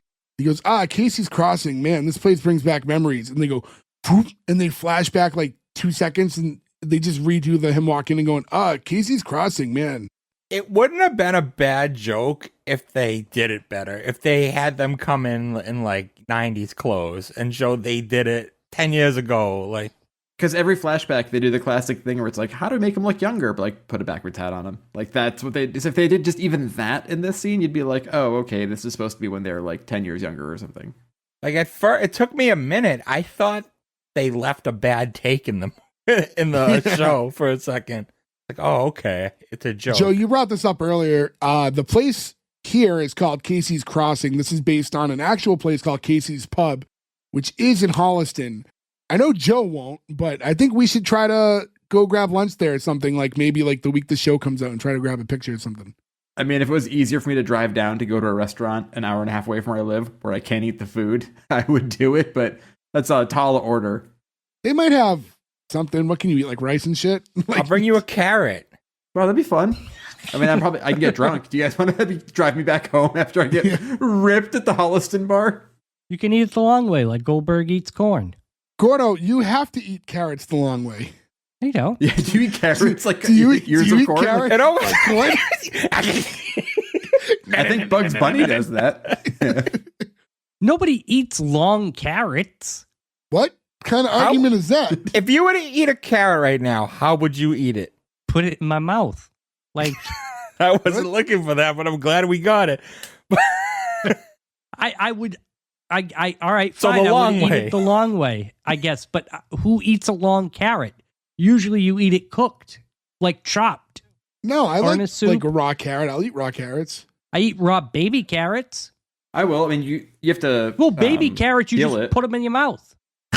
All food you put in your mouth. That's how you eat food. Stop saying it like that. That's how you eat food, Gordo. Like Goldberg eats M&Ms. He puts them in his mouth. Fucking Goldberg. But what I'm saying is that nobody's eating like a carrot like Bugs Bunny. All right. So anyways, they're walking into this restaurant. Shortly after, this is when Corri walks up to them. Corri being Adam's ex that he can't get over. Another person going by their actual name. Another one. Her name is Corri. She's in a lot of horror movies, by the way. Corri English. Has she? Yeah, I was going to say, I don't really know I guess she sings in like a country band too. So she's in a ton of horror movies. Then she's in Planes, Cars, and Rescue. Like the Cars spin-off movie that they tried to get off. You know, the funny thing is, though, she probably gets like the best residual checks from that. You know what I mean? Yeah. Very pretty girl. I can see why Adam's hung up on her. Well, Jay, you'd like her because most of the time she's a brunette. Ooh. And how's her vision? The rare time that I agree with you is she looks better as a brunette. She's really gorgeous. Oh. Yeah. I'll hit the Google machine. Non-incognito. I will message her and tell her to be aware of you. There's a man coming for you. They're all embracing one another when she first walks up. It's like, oh, good to see you. And this, and she sees Adam and there's that like, oh, hey, like, I didn't know you were going to be. And then like, he gives her like this really awkward hug where he's like smelling her hair and telling her how good it smells. Like, and I'm like, oh, guys, stop it. Like, don't do that. He's the worst. Yeah, it's hard to watch. It's not enjoyable, like awkward. It's just like, dude, fuck, move us along. And she's like, oh, Adam, this is, and he goes, amazing. She's like, no, this is my boyfriend, Kevin. And it's, what's really funny is Kevin walks up and the note I wrote before I read up on it was, Kevin walks up acting like Gaston in a purple polo. And then when I read the notes afterwards, I guess Adam told the guy who played Kevin, when you're playing this role, I want you to act like a Disney prince, but don't acknowledge that no one else is acting that way. I mean, it works. All I could think of was when I looked up his IMDb is he's on an episode of Bones, and I'm like, I bet we saw him hanging out in your living room while your mom was watching Bones one day. Like, it's like entirely possible that we just like glanced over and saw him once, like around this time. I appreciate that they didn't make him a douchebag. He's kind of a good dude, even though he's like, I know you described him as Gaston, but I mean, he's a doctor. He's on a date. It's like somebody's liver's failing. And he's like, I have to go save that guy. You're like, okay, that's a good doctor. He's not like, he'll be fine. Yeah, exactly. So they meet and then you get the sidebar of like Joe DeLore. Did you know she had a boyfriend? And she's like, yeah. Like, oh, like maybe this would have been good info to like fucking prep Adam with before you just get bombarded with it. Nah, fuck him. This is what he gets. He breaks up with his girlfriend for this. Like, he should be getting shot at the end of this in a convenience store. I like while he's trying to like size this dude Kevin up too. He's like, I was like, oh, let's grab some beers. Like, oh, I can't drink tonight. I'm on call. And she's like, oh, Kevin's a doctor. He's like, doctor. And like, okay. And so Joe walks off. Corey's like trying to like make small talk with Adam. He's like, I have a girlfriend. She's like, okay. He's like, yep, she's great. So I'm happy. You're happy. And he's like, oh, what are you doing back in Holliston?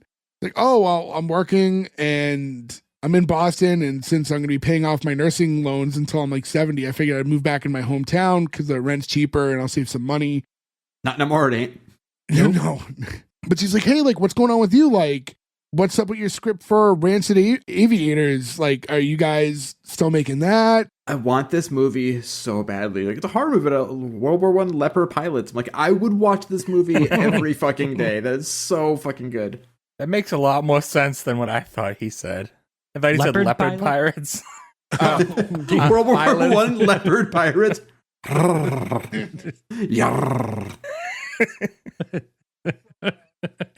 Corey's telling her boyfriend Kevin, like, oh, Adam and Joe are aspiring horror movie filmmakers. Like, oh, that's cool. Like, The Exorcist is my favorite movie of all time. Good taste in movies too. See, he's a good dude. I do like that too, where they make him actually like horror movies, and he's not like, they didn't write him shitty to be like, oh, I love The Dead Hate the Living, or like some shitty 90s horror movie that wasn't good. Yeah, like usually in this point you would have this character say a movie that doesn't fit, so you don't like him. Yeah, like I saw The Nightmare Before Christmas. It scared the shit out of me. So he's going, oh yeah, we're still tweaking that one. We get like all these different projects going on, like some are post-production, some are pre-production. Like, you guys probably don't know what that means. And he's trying to like talk himself up and make it sound like he's a little bit more accomplished. Why not? Oh, we also have a successful show on television. Like, that's what I mean. Like that doesn't come up. And we're commercial directors, like we're doing commercial work. Like that's a good job too. Like whether or not it's good paying. It's nothing to like scoff at. When he calls him Ken here, is he calling him Ken like Ken doll, or is he just purposely calling him the wrong name? Just when I got Ken doll, yeah. I got Ken doll too. Corey saying, at first I thought it was going to be a little weird seeing you again, but you have a girlfriend, you're doing so well. And she goes to give him like that playful punch, and then he caresses her face with the back of his hand, and like I got like it's goosebumps. so gross. Yeah. Oh, it's so fucking gross. She's saying, I heard you were going through like a rough spell, and you get that flash again to him just in the bathroom cutting his chest open, telling himself that he's bad at love. I didn't like these flashbacks, man. It didn't work for me. They're so weird. I get that this is like this is the FEARnet show, so like obviously we're gonna do all these things. But yeah, at points they just didn't quite add up. But I wonder, I mean, they're really catering to a specific audience, I think. And I can see how like people may be eating the stuff up. I thought they didn't fit like the some of these. And maybe there's a movie here that I don't know what the reference is. So like maybe if I knew it, it would like be cooler for me. But yeah, I didn't quite get that one. Now all of them are sitting at a table together and they're having like beers and stuff. Corey's talking to Joe and going like, so Adam tells me your movies are doing great. He's like, well, I wouldn't say that, but we're doing a mock trailer for our Shinpad script. That's we're trying to get some financing to shoot. So then like they're talking about like, well, what are you doing like to pay the bills and stuff? And like that's when they bring up like that they're doing commercials for like the mass cable network. And Kevin's like, oh, like you mean like those late night ones that always like start halfway through the commercial and have some guy standing in front of his furniture store waving? And he's like, it's not like that. All I could think of was Dollar Bill at this point. Yeah. I love Dollar Bill. We've talked about him many times on this show. I hope he's doing okay. I want to get him on the show. You guys are all saying it's somber, like he might be just I just said I want to get him on the show. I don't say it like Joe's that. like, I hope he's doing okay, and Gore's like, yeah, and like they seem sad. Like, yeah, I know his store closed down. He can't be happy about that. Maybe he opened up a $5 bill store and he's making 5 times the money now. He's actually owns Five Below now. He like upped his game. Dollar Bill is actually the CEO of Five Below. He's hanging out with Al Caprillion somewhere. Good evening. That's my perfect world. Al Caprilion's dead though. No, he's not. No, he's not. We've had this conversation. He's not dead. He does the weather for a college radio station now, I believe. We had to look it up. Which is just as bad. High pressure, seniors. No offense if anyone listening does that for a living. Corey's saying like, no, I know what it's like. I still write songs and I'm doing like open mic nights, but like in real life, like I still have to remove bandages and change catheters for a living, He says, well, at least you get paid well. We get paid dick shooting Crazy Max's Discount Mart. But it's a good kind of dick, which I thought was a funny line. Now it's Adam, tell me about your girlfriend. I was like, girlfriend? He's like, DeAnna. Oh, she's great. She's so great. She's sort of like you, just like better. And we met at a charity function and she was heading up for children with bad cancer. They're like, bad cancer. Yeah, wicked bad. Hey, wicked line. Used correctly too. Right? That is very Bostonian. Yeah. I mean, they're from here, or he's from here. So like, the context shouldn't be lost. No, but usually when people use wicked, they like just try and do like the Dunkin' Donuts, like fucking wicked smart dude. Yeah. Oh, Kovacs, you wicked monkey. Dude, I thought you and DeAnna were, and he's like, probably going to get married someday. Yeah, that's what everybody says, right? Because like we're so perfect for each other and like this way that's really special. That's like not quite the vibe that you two are giving out. Like he's taking all these like digs at the two of them. Like, and I get that like he's hurt and it's probably sucks to see his ex-girlfriend and her new boyfriend, but he's like taking all these shots where you're like, again, we're talking, are we supposed to like this character or not like him? Because he's kind of being a dick for no reason. Yeah. It also probably sucks for the ex-girlfriend who thinks she's just hanging out with the other two, and then her ex shows up. Yeah, it's like, oh, great. Yeah. And she's trying to be nice, and he's like, oh, but he keeps smelling me and stuff. How great. And caressing my face. Oh, he sucks. Yeah, I don't like him. I'm getting madder as we speak. So Corey's like, oh, well, I can't wait to meet her. Like, yeah, maybe someday. And then Joe's like, what about tomorrow night? Like a double date with you guys? Like old friends can catch up, have a few laughs. And I'm like, why is Joe doing this? I mean, you know what? At some point, he's got to learn. No, but I don't think this is like, I think this is like such a dick thing to do to your friend. I think he's tough loving him. And like, I guess if maybe the idea is, oh, if I do that, maybe he'll come clean now before we get too far into the woods, then like maybe I could see it. Yeah, that's what I think he was going for. He was trying to get him to come Just clean. thinking that he wouldn't call his bluff and just be like, all right, you're right, you got me. But unfortunately, he didn't know that his best friend is a psychopath and would call his bluff. Well, he should know that. Either way, hilarity ensues. It's almost like this show is poorly written. They're like, all right, great. Well, then we'll do this tomorrow. And they set everything up. Corey's like, Laura, we should probably get to apartment hunting, huh? It's like, yeah, ready when you are. I'm like, how? What time is it? Yeah, I know, right? Oh, we're going to go with the crack of midnight to look at apartments? Like, I don't know. Yeah, I don't know what, granted, like, we don't know specifically what time this is supposed to be, but they just got beers too. They weren't eating. So, like, they're sitting there. So I assumed it was night. And now they're going apartment That feels hunting. nighttime, yeah. Laura, Corey, and Kevin all leave. And that just is leaving Adam and Joe. And Adam's like, are you trying to ruin my life? He's like, I'm not going to let you just sit here and piss your life away waiting for her. Did you happen to notice her boyfriend? He's like, yeah, did you happen to notice that guy's just a front to try to make me jealous? Like, he's delusional at this point. Like, he thinks, yeah, like, so you know what? At this point, I don't feel bad for him. Fuck him. How is he supposed to be a front? She didn't even know you were going to be there. Like, she just walks around with a guy at all times in case she runs into you. Just in case, back home. So now Joe's kind of like, so you're really going to go on this date? So I guess maybe in theory, he didn't think it would get this far when he tried to set the date up, but I still felt like it was odd in the moment when he did. Why doesn't he call DeAnna and say it was a prank, bro? Because even that breakup doesn't sound real. So to say, I was just kidding around. I thought I was going to talk about that in a little bit. Yeah. I thought that would have made more sense. I don't know. When he tries to call her later, though, it sounds like he's trying to do that. No, he calls somebody else. He says a different name. Yeah, it's a different person. I think the best delivered line of this whole show was actually here when Adam's going on like, oh, come on, dude. Like, she met a doctor. Like, where'd she meet a doctor? And Joe goes, she's a nurse. Yeah, that's an actual funny line. Yeah. Like, when he delivered that back at him, like, I actually was like, oh, wow. All right. The one good line. Probably the best place to meet a doctor. Joe's telling him, like, look at you in your shitty shirt. Like, seriously, like, I don't even know you anymore. I mean, that shirt is shitty. This is a new low for even you. It but is then a Joe shitty, walks shitty off shirt. and like, because he's just broke and desperate, he's just drinking like every like ass end of a beer at an empty table he could find and taking things. I'm pretty sure he takes the tip off of a table too. And I'm like, what an asshole. He finishes his beer, takes somebody else's beer, takes a tip, puts peanuts or pretzels in his pocket, steals a foam finger. Like, this actually was kind of like a tour de force acting. I laughed really hard at this and was like, this is the best acting of the whole episode. This was one of the better jokes of the episode too. Like, and then leaves going, you're pathetic. We see Adam and he's in his room and he's on the phone calling one of his exes, I guess. And I thought he was calling DeAnna, but he says Karen. Yeah, he says Karen. Yeah, he does. This is how you can tell. This is when I found out that it was the beginning of 20 more minutes where I was You like, checked out? He calls DeAnna, I fucking guess. Like, my notes are just like, fuck this. So he's like, hey, Karen, it's me, Adam. I know it was crazy, but there was like a miracle at the last second my brain transplant went through. So like, I guess this is how he just gets out of all relationships when he's trying to break up. Because we did hear earlier that he's like always doing this with girls. Like there's always something wrong with him.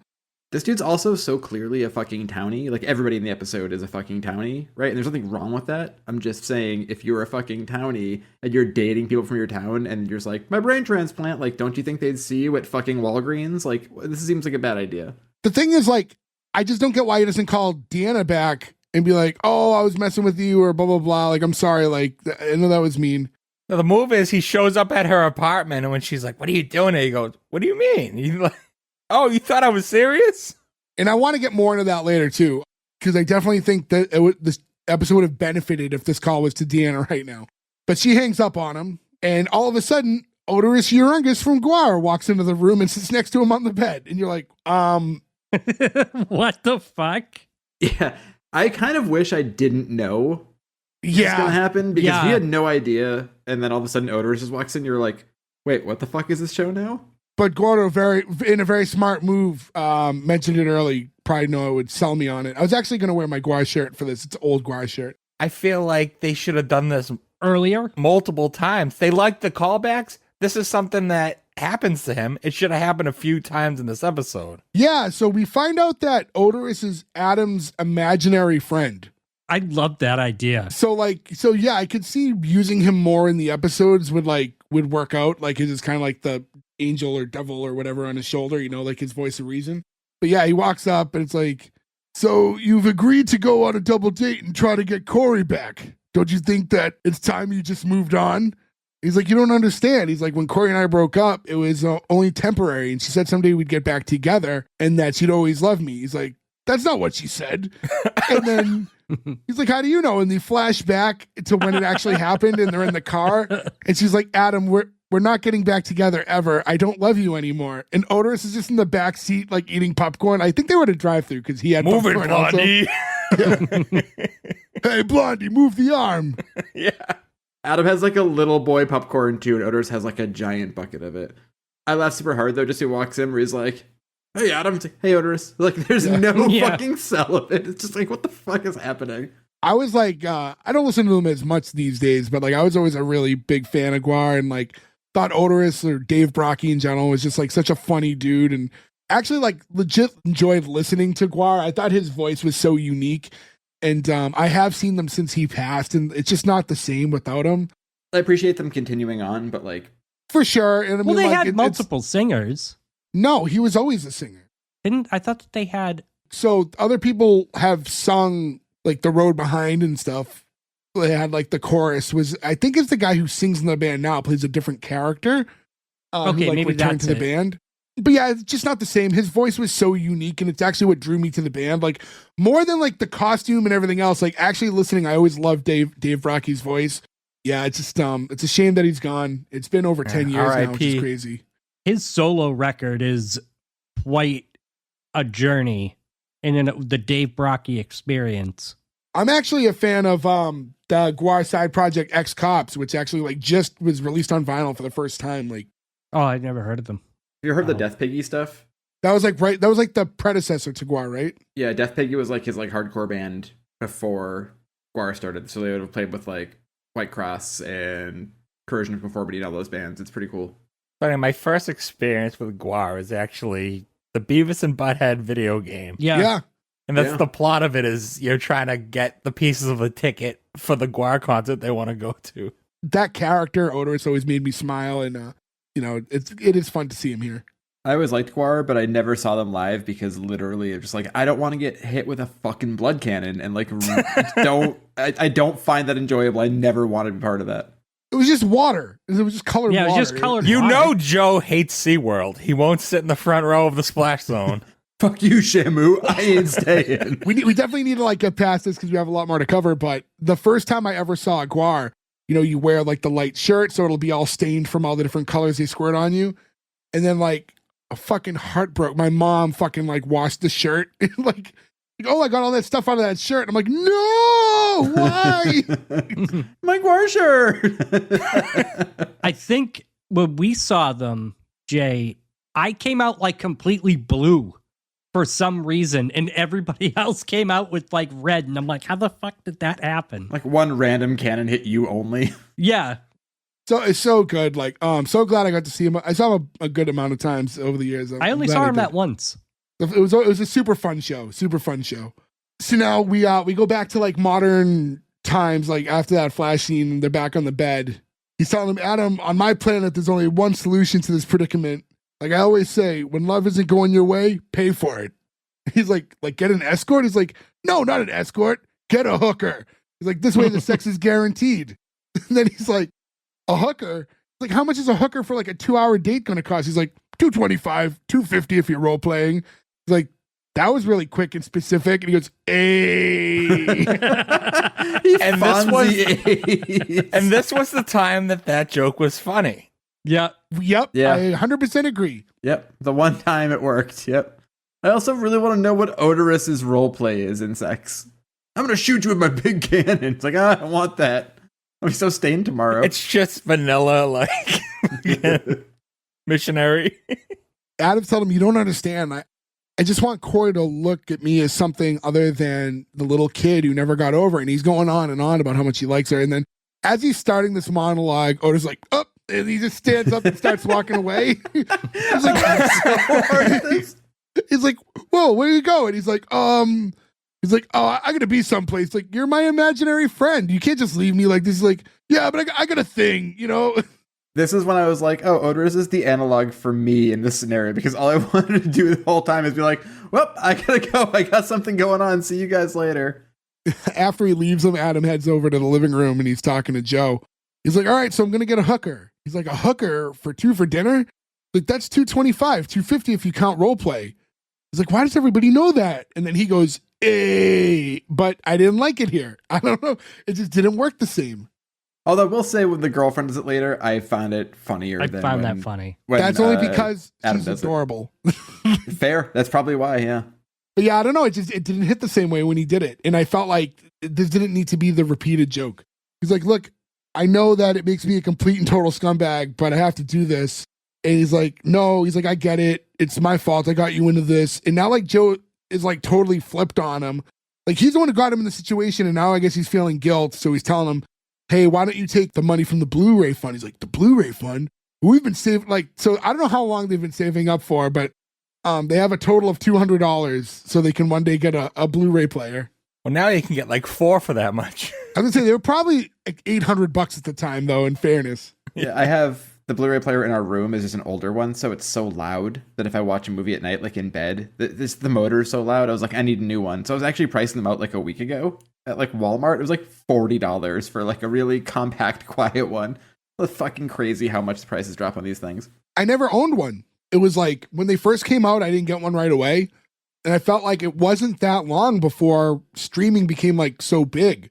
So I never really needed it. I never had an actual Blu-ray player, but I had PlayStation, which played Blu-rays. Well, yeah, it's the same thing. If it's in your living room, you have a way to watch it where you need to watch it. So I mean, I still buy physical media. I buy a lot of Blu-rays. I buy Blu-rays like monthly, usually. I buy like stuff for us to watch. I found out a Blu-ray player in 2012 was $100. That's low. That feels low. Even for 2012, that feels very low. Yeah.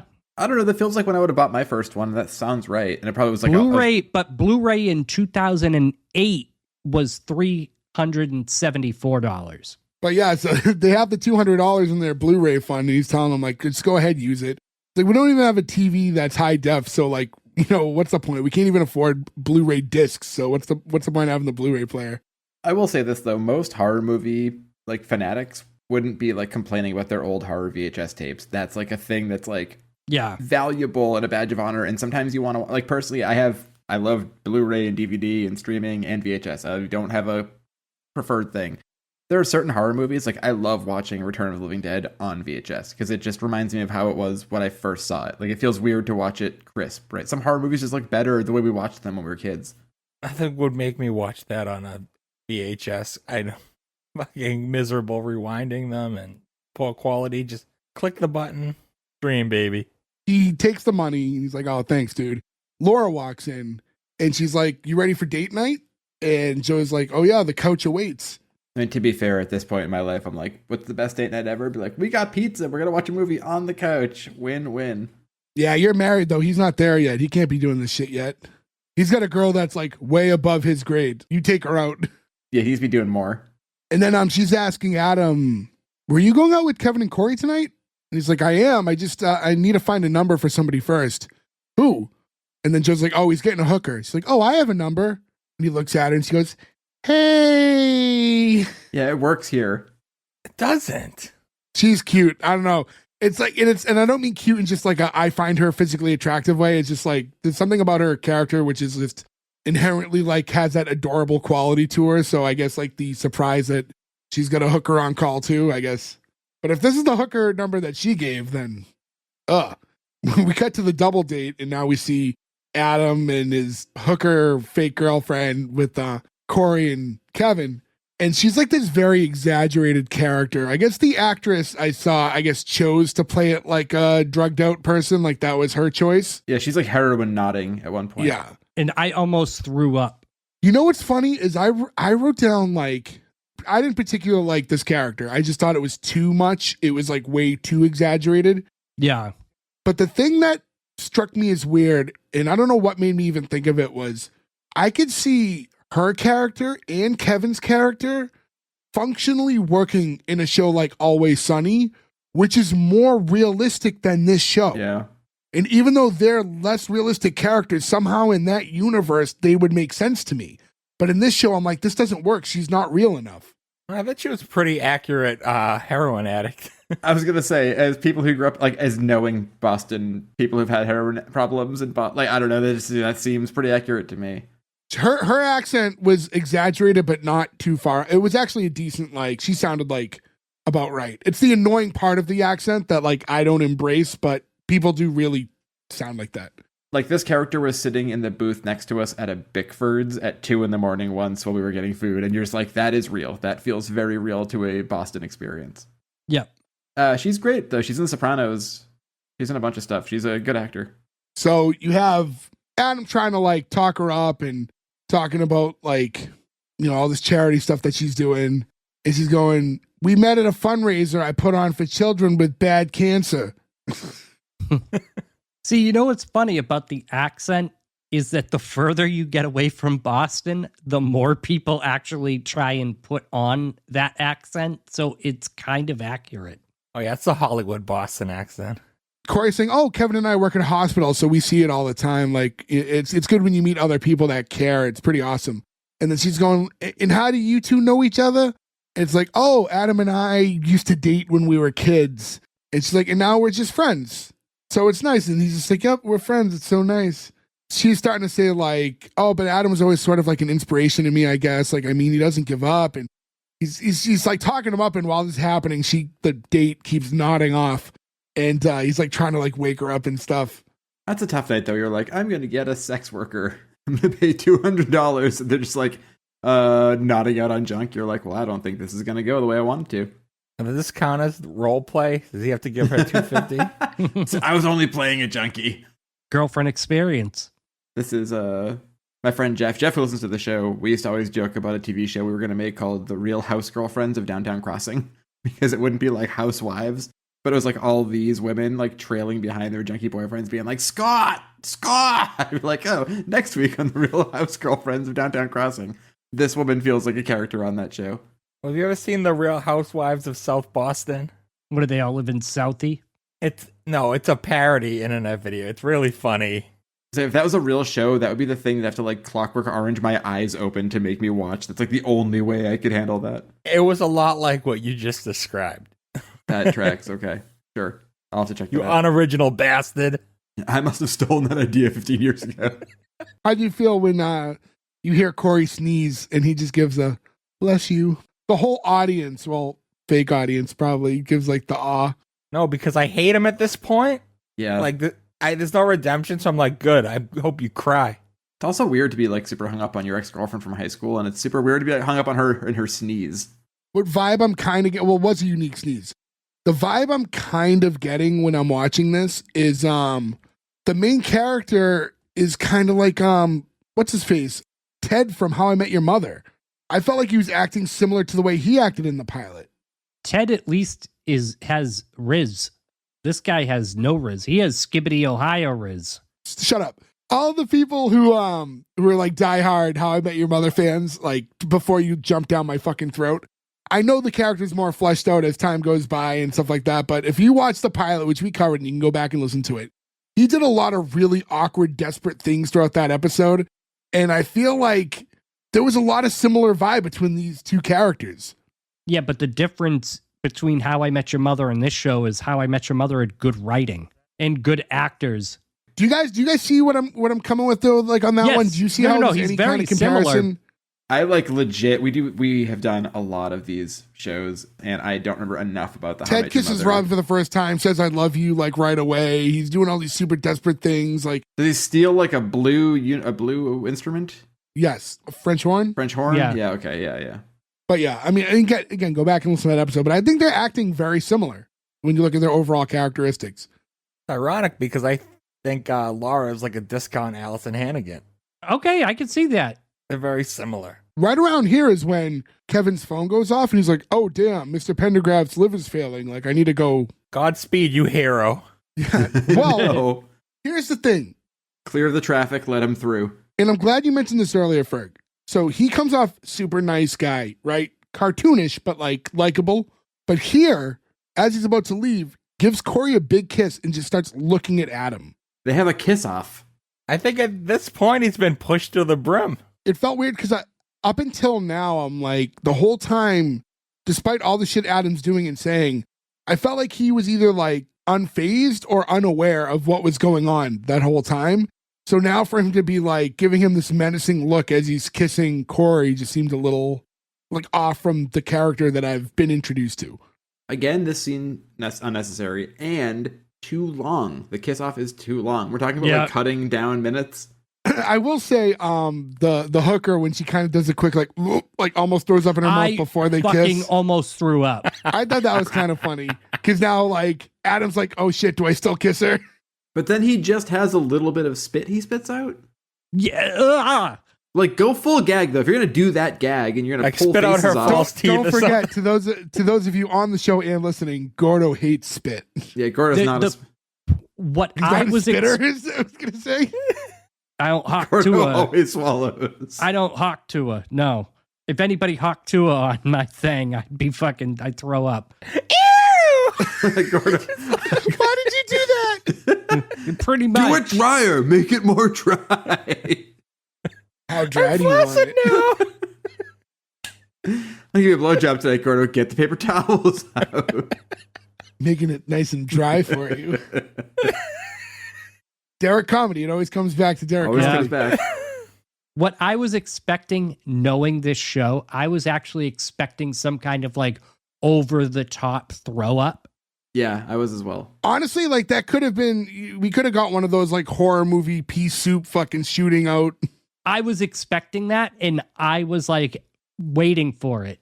And he mentions The Exorcist too. Like perfect example, Jay. Like he mentions The Exorcist, you could have done the Yeah, that's your callback. Hey, once again, if we get enough episodes deep, we can at least be consultants, right? Like, right? Yeah. If we're not experts yet, we're we're consultant territory easily.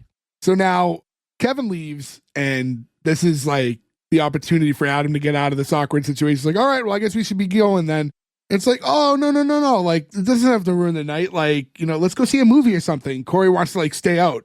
That hooker's like, can we add that to our night? He's like, I don't know. An entire movie would be 2 more hours. So like, I don't, because now he's like, this isn't just going out to a movie. This is going to cost him another $250, let alone everything else. If he was to take her out, he has no money to pay this hooker for another hour. And don't forget last time that he had popcorn with DeAnna, it did not go well. That's true. True. This is when I started to question, does Corri still have feelings for him? Where wouldn't you think she'd want to get the fuck out of this awkward situation? Yeah, she should be like, I'm going to go watch a movie alone. This is fucking crazy. Well, let me go help him save a life. Yeah, oh, my beeper just went off too. He's trying to get out of this. He's like, no, we can't do the movies, like, whatever. Like we have plans, like, don't we have to, we're gonna see your mom tomorrow, right? We're gonna go do that. Like, it's like, it's only 9:00. Don't be a wuss, Adam. And then the hooker's like, yeah, don't be a wuss, Adam. Hey, she's working for her money. I get it. You're $200 is $200. And she doesn't have to fuck. That's true. I mean, it's a lot of money to not have to do the deed.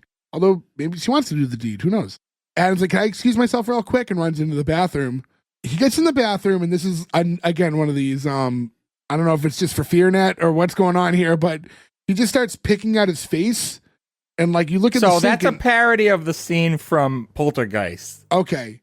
So, and then you see like blood like dripping into the sink, and then all of a sudden he gets a chunk out of his cheek. And then like, you see like more like going into the sink. And by the time they cut up, it's like the fakest face. It's clearly no longer his head. And he's like pulling away at it. So Jay, I don't know if you remember, but do you remember when Family Guy parodied this scene when Peter Griffin pulls it all off and it's Hank Hill and he just goes, propane. Yeah. Also, I just looked up when this episode was released and see what movies were in theaters at that time, just to wonder what they were going to see. And there's a lot of movies, but I'd like to think that they were going to see the Three Stooges movie starring Will Sasso. Will Sasso one? So, that makes me like this storyline so much better. He has to take a sex worker and pay $200 to watch the Will Sasso Three Stooges movie. Show me that TV show. No, instead she suggests a reboot of the movie Shocker, which that doesn't exist. That doesn't exist. Mitch Pileggi was not doing that. I would be very upset if they remade Shocker, because I love that movie. For you guys watching these kind of cutaway clips and stuff, like, is this doing anything for you guys being fans of the genre? if you have FEARnet, you're obviously a fan of the genre, so I think a lot of people will get that and appreciate it. Like, I don't think you got the scene. I did. Like, I feel like this isn't for me particularly. So I'm like, this is odd. A lot of homages, I guess, good for them in that regard. The thing is, why did that happen? Like, I'm like, that's just a reference for the sake of a reference where it doesn't do anything for the plot, which is what I hate about Family Guy. Yeah, I feel like they could do a lot of these horror things and have it tie into movies more naturally than what they're doing here. Like we said with The Exorcist. Yeah. It feels to me like when FEARnet came to them and they were like, we've got notes on your script. You have to reference a horror movie every minute and 24 seconds or something, right? Like, I feel like these ones feel like they're just pushed in for the sake of having to have a quota. This TV show is clear. So now at this point, he's like, oh shit, I gotta call Joe.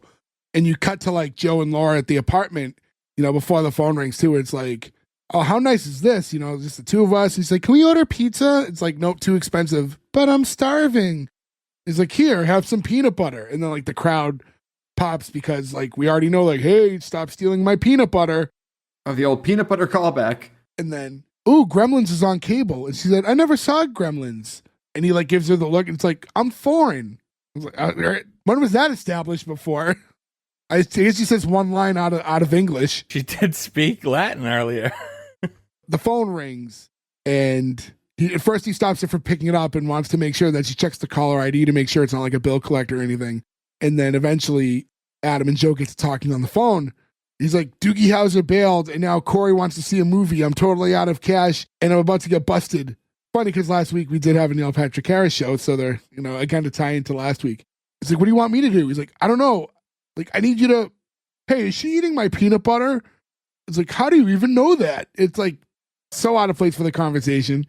Also, that dude, Doogie Howser, is a child doctor. Like, the joke of, like, there's a great Roseanne episode where they make a Doogie Howser reference where Roseanne has to get surgery, and then Neil Patrick Harris is the doctor, right? Like, that's funny. But, like, I don't know, this dude, I track him at, like, if you're a doctor, you have to do, I might be off my math here, 4 years of regular college, 4 years of regular med school, I think 2 years of specialty, and then 2 years of like being residency. Yeah, you do your residency. So you're like 30 when you come out. I learned of med that from school Scrubs. Like a doctor. Yeah, Scrubs and House. So like he's not Doogie Howser. He's like 30. Yeah, he doesn't look crazy young. Maybe I'm nitpicking here, guys. I don't know. So Adam's like, listen, I don't care what you have to do, but like I need you here. You have to give me an excuse to get out of here. He's like, all right. So he hangs up and he's like, sorry, babe, I got to bail. And he's like, I don't have any time to explain, but I'll be back as fast as I can. He runs out the door, and then she like holds her keys up, and then he jumps back. He's like, I'm going to need your keys. And, he takes off again. Then we cut back to the restaurant. We see Corri looking up some movies that they can go see. And Adam's like, I'm not really feeling too well. I'm sorry. He's like, well, what's wrong? He's like, you wouldn't understand. Like, Adam, I'm a nurse. I'd understand. He's like, no, not this. And she's like, do you have loose stool? Like, what? Do I have loose? No. They don't have stool. What the hell? What? And they ride this joke for the rest of the episode. Yeah. She's like, well, you ran off to the bathroom so fast. I don't know. At that point, the hooker's like, it's 9:00. Are we going to do this or not? And he's like, you know what, babe? I don't know if we can afford movie tonight. Just we're saving for that other thing, remember? And Corey's like, oh, Adam, I can buy the tickets. It's like, no, you can't buy the tickets. I can buy the tickets. She doesn't know that ticket comes with a $250 premium. Also, like, when your life is going tough and your ex-girlfriend years later is like, I would love to buy you something that you can't afford. That's a kick in the pants. Yeah. I'm surprised that at this point he's not trying to find a way to get rid of her to be alone with Corri. Yeah, especially the way he acts all the time in front of her. Yeah, like that would have made way more sense for the character. Like, honey, can we go talk about something outside real quick? Oh, she had to leave or something like that. Like, yeah, she's like not bound to him. This is a transactional situation. So, well, that's what happens though. Once it becomes 9:00 and he doesn't extend the stay, she just kind of gets up and leaves. He's like, all right, it was good meeting you, Terry. Good luck with you and your stool. He goes, I don't have loose stool. And the whole restaurant like stops and looks at him real quick. Like, what? Yeah. She's like, what was that? Like, what was what? He's like, your girlfriend just walks out. And he's like, oh, that's just DeAnna for you. Must be a cancerous kid in trouble somewhere. And that's when the actual DeAnna walks by. What time? And this is the first time we see her. she was actually like, DeAnna's also her real name, but she's like famous for being like, I guess, like on The Bachelorette. Like she was like a known person, I guess, or somewhat known. It's funny just being so unaware of that sort of stuff and how it exists. People are like, you know, the lady from The Bachelorette. You're like, no, who, what? And also there's like 30 people per episode. Like, no, not knocking her. I'm just like, that's a lot of people to keep track of. I only watched Joe Millionaire, the only dating show I ever wanted to watch, which ended with an episode where they literally put the title card up that said slurp when there was the cut screen. I was like, this is what we're doing now, Fox. All right. DeAnna, who hears Adam talking, is like, Adam? It's like, oh, shit. Like, who is this? Like, oh, I'm DeAnna. And he goes, what? And now she's like, I'm his ex-girlfriend. No, you're not. Go away, random girl. And she's like, you know what? That's fine. You can have him. He cries during sex anyways. And then like throws a drink on his crotch and leaves. And I just kind of felt like the better move, I think, for this whole episode, even though it's called The Hooker, is if you cut that whole hooker thing out. And he should have called his ex back and said, hey, listen, you know, we're joking or whatever. Like, I think we should get back together. And then they should have went on a double date. And then she realizes that he's just using her to get his ex jealous and like put this girl in the episode more instead of the hooker thing. Yeah, but then you wouldn't get the joke of Oderus knowing exactly how much a prostitute got. Like, no, because he could still recommend it. But I guess he still could, yeah. Yeah, I don't know. I just thought that would have made like for maybe like if this is a more conventional sitcom, like on like standard network television or whatever, like they would have went with something more like that. But I just felt like the story would have made a lot more sense to have her involved, especially when you like see her and you're like, oh my God, this was his ex-girlfriend, like this beautiful girl and like everything. Like it would have like maybe made Corri be a little like, oh wow, she's so beautiful and all this stuff. And then like maybe have her feel a little way seeing her, and then everything kind of explodes on him when, you know, eventually someone slips up and says something. DeAnna is wildly successful if you believe the stuff that they were saying earlier in the episode. So I think that could have worked to make her jealous. Oh yeah, she's like a television personality and stuff or whatever. This is like the Dante thing again, though. It's like, you've always got two beautiful women fighting over you. It's like, what am I, a fucking chud? Like, which, speaking of horror movies, right? I prefer Chud 2, Bud the Chud. I'm always a Chud 1 man, but I love the sequel. So now Corey's like, okay, what the hell's going on? And that's when Joe sprints in. He's like, oh, dude. He goes, dude, I'm so glad I found you. Hi, Cor. We're going to get back to the apartment right now. And he's like, why? What's wrong? The cat's wicked depressed. It's like, oh, sounds serious. Let's go. And then she's like, sit. And the two of them both sit down, like, you know, like they're being scolded. The cat's wicked depressed? All right. I have to be honest with you right now. And then this is when Adam asked Corey, like, can we talk outside for a second, please? Just the two of us. So they go to get up and they leave Joe at the booth alone. This was so tedious. And he's like, just stay here and order a coffee or something. I'll be right back. And like, I don't understand this whole bit. I don't understand. No. You're an adult and you can't drink coffee? Like, why is this going on so long? Why is this 40 minutes long? Why do we have to have him with 10,000 sugar packets and then an angry waitress for no reason? Especially when the reality would have been Joe would go outside and the two of them would stay where they were and chat. Right. He could just leave and be like, hey, thanks for coming. But like, yeah, all right, I'll have to talk to her. So, and even if they were like, hey, just stay here so they don't think we're running off on the bill, like, you don't have to like drink coffee to postpone. It just didn't make any sense. And the waitress walks up to Joe as soon as they leave. She's actually a producer on the show and like produced for like Hatchet and stuff. And the only reason I even looked her up is because I'm like, they're cutting to her face an awkward amount. This is like, the way it was shot was so weird. Like there were so many shots that would have been 2 shots of him ordering the coffee and then maybe a close up on him, because she's like just the waitress. Like they usually don't close up the waitress unless they're important to the story. But every time she walked by, they gave her like a proper solo face shot. And I'm like, there's got to be a reason for this. This is weird. And it's because she's like part of like their crew clique. Yeah. Like more under like she's not like she does mostly behind the scenes stuff. So I think that's why. And nothing against her. She's fine in this. It's not that. It's just that this is a tedious, unnecessary bit that drags an episode on for way longer than it needs to go. So then you cut outside and the two of them are talking and she's like, okay, speak. He's like, look, my cat Axel's been wicked depressed ever since he found out that they were going to recast you in the 2nd season. And the crowd goes, meta. Ooh. And then he looks at her like they're like, it's a direction. He's like, stay in the moment. Like, I don't know if this was like it was like a fourth wall break again. And I don't know if this was to like just try to pop her and they decided to leave it in or something like that. She didn't really sell it. So I don't know what was going on. It's just more unnecessary stuff to drag on the runtime. And then it goes from joke to joke. So like they didn't even like get back into the scene right away. And he's like, well, listen, this sucks. This sucks worse than the Halloween when I threw up in my mask. And then you flash to that. Another very Family Guy for no reason. Did you feel like the mask kind of looked like Toxic Avenger when it was full of puke? Like once it puffed out a little bit? It was full of chunky dicks, not. Oh, yeah, of course. And then we flash back again, and it's like, look, how long have we known each other? You can tell me anything. And this is when Adam finally tells her, listen, I love you. I've been in love with you since we were little kids. I'm still in love with you now, and I'm always going to be in love with you. And it gets a little quiet. It's like, that's not what you wanted to hear, right?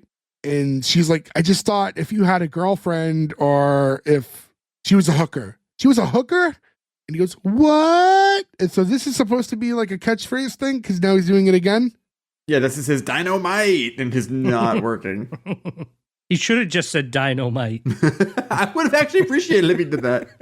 Joe's like jittery having, I don't know, one coffee in the last 2 minutes and he's already shaking like a ton. Why is he chugging them? You could nurse it, man. Yeah, you can nurse it, and you shouldn't be jittery this quick. Like, it's been a minute of dialogue. I think time is left. deceptive, though, because when he comes back in after the whole scene, it's been 45 minutes. 45 minutes, though. How much coffee, unless you're chugging it for no reason, hot coffee? He is chugging it for no reason. But there's no, you can just have hot coffee over 45 minutes. Like, that's fine. I'm aware, but the joke is he's drank a lot of coffee in a short time. You know what's funny is, I guess he really did for the scene. I guess he chugged like 10 cups of coffee like right beforehand. Sounds like a nightmare. I love coffee, but that's a nightmare for like your tummy. Like that's not. Yeah. I drink coffee slowly throughout the day. You drink too much coffee and. I guess it was said that he was very regretful and he was like super sick the next day. Yeah. They fucking pooped him out. Yeah, no shit. I'm sure. Yeah. It's for art, man. It's for art. More for fart. We cut back outside and he's telling Corri, remember the summer when we were at the Cape and you said no matter what happens that we would end up together in the end? She's like, yeah, I was 15. You know, I meant everything I said back then, but like I grew up. You know, why would you do all this? He's like, well, I wanted you to see that I was happy and how great my life is, you know? So just like you're trying to do to me with this dude, Kevin. Well, he went, Kevin. And she's like, he doesn't say his name like that.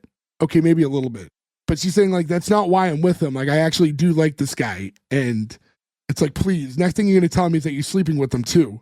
She's like, I am. And he yells slut at her. And we get back to jittery Joe inside drinking more coffee. And he's, like, super, like, shaking up a storm and orders another coffee. Then we cut back outside. This was, I know we talk about, like, clock watching a lot in episodes, especially this one being long. Right here, I was like, there is 2 minutes left of this thing. Just get fucking through it, please. Why are you putting filler in an episode that's twice as long as a standard episode of television? Like, no one told you needed a 40-minute episode. Wonder if it being a new network, they didn't have enough to fill. So they said that your first episode has to take up the time of 2 episodes. Yeah, I mean, I don't know. It just, but yeah, it really started like... A FEARnet premiere event. 2 episodes of Holliston. It's like, oh, yay, awesome. Double my pleasure. I know you said season 2, the episodes are normal length, but like, yeah. What are the rest of this season? Are they all 40 minutes in season 1? They like vary in time. They're all listed as part 1, part 2. Yeah.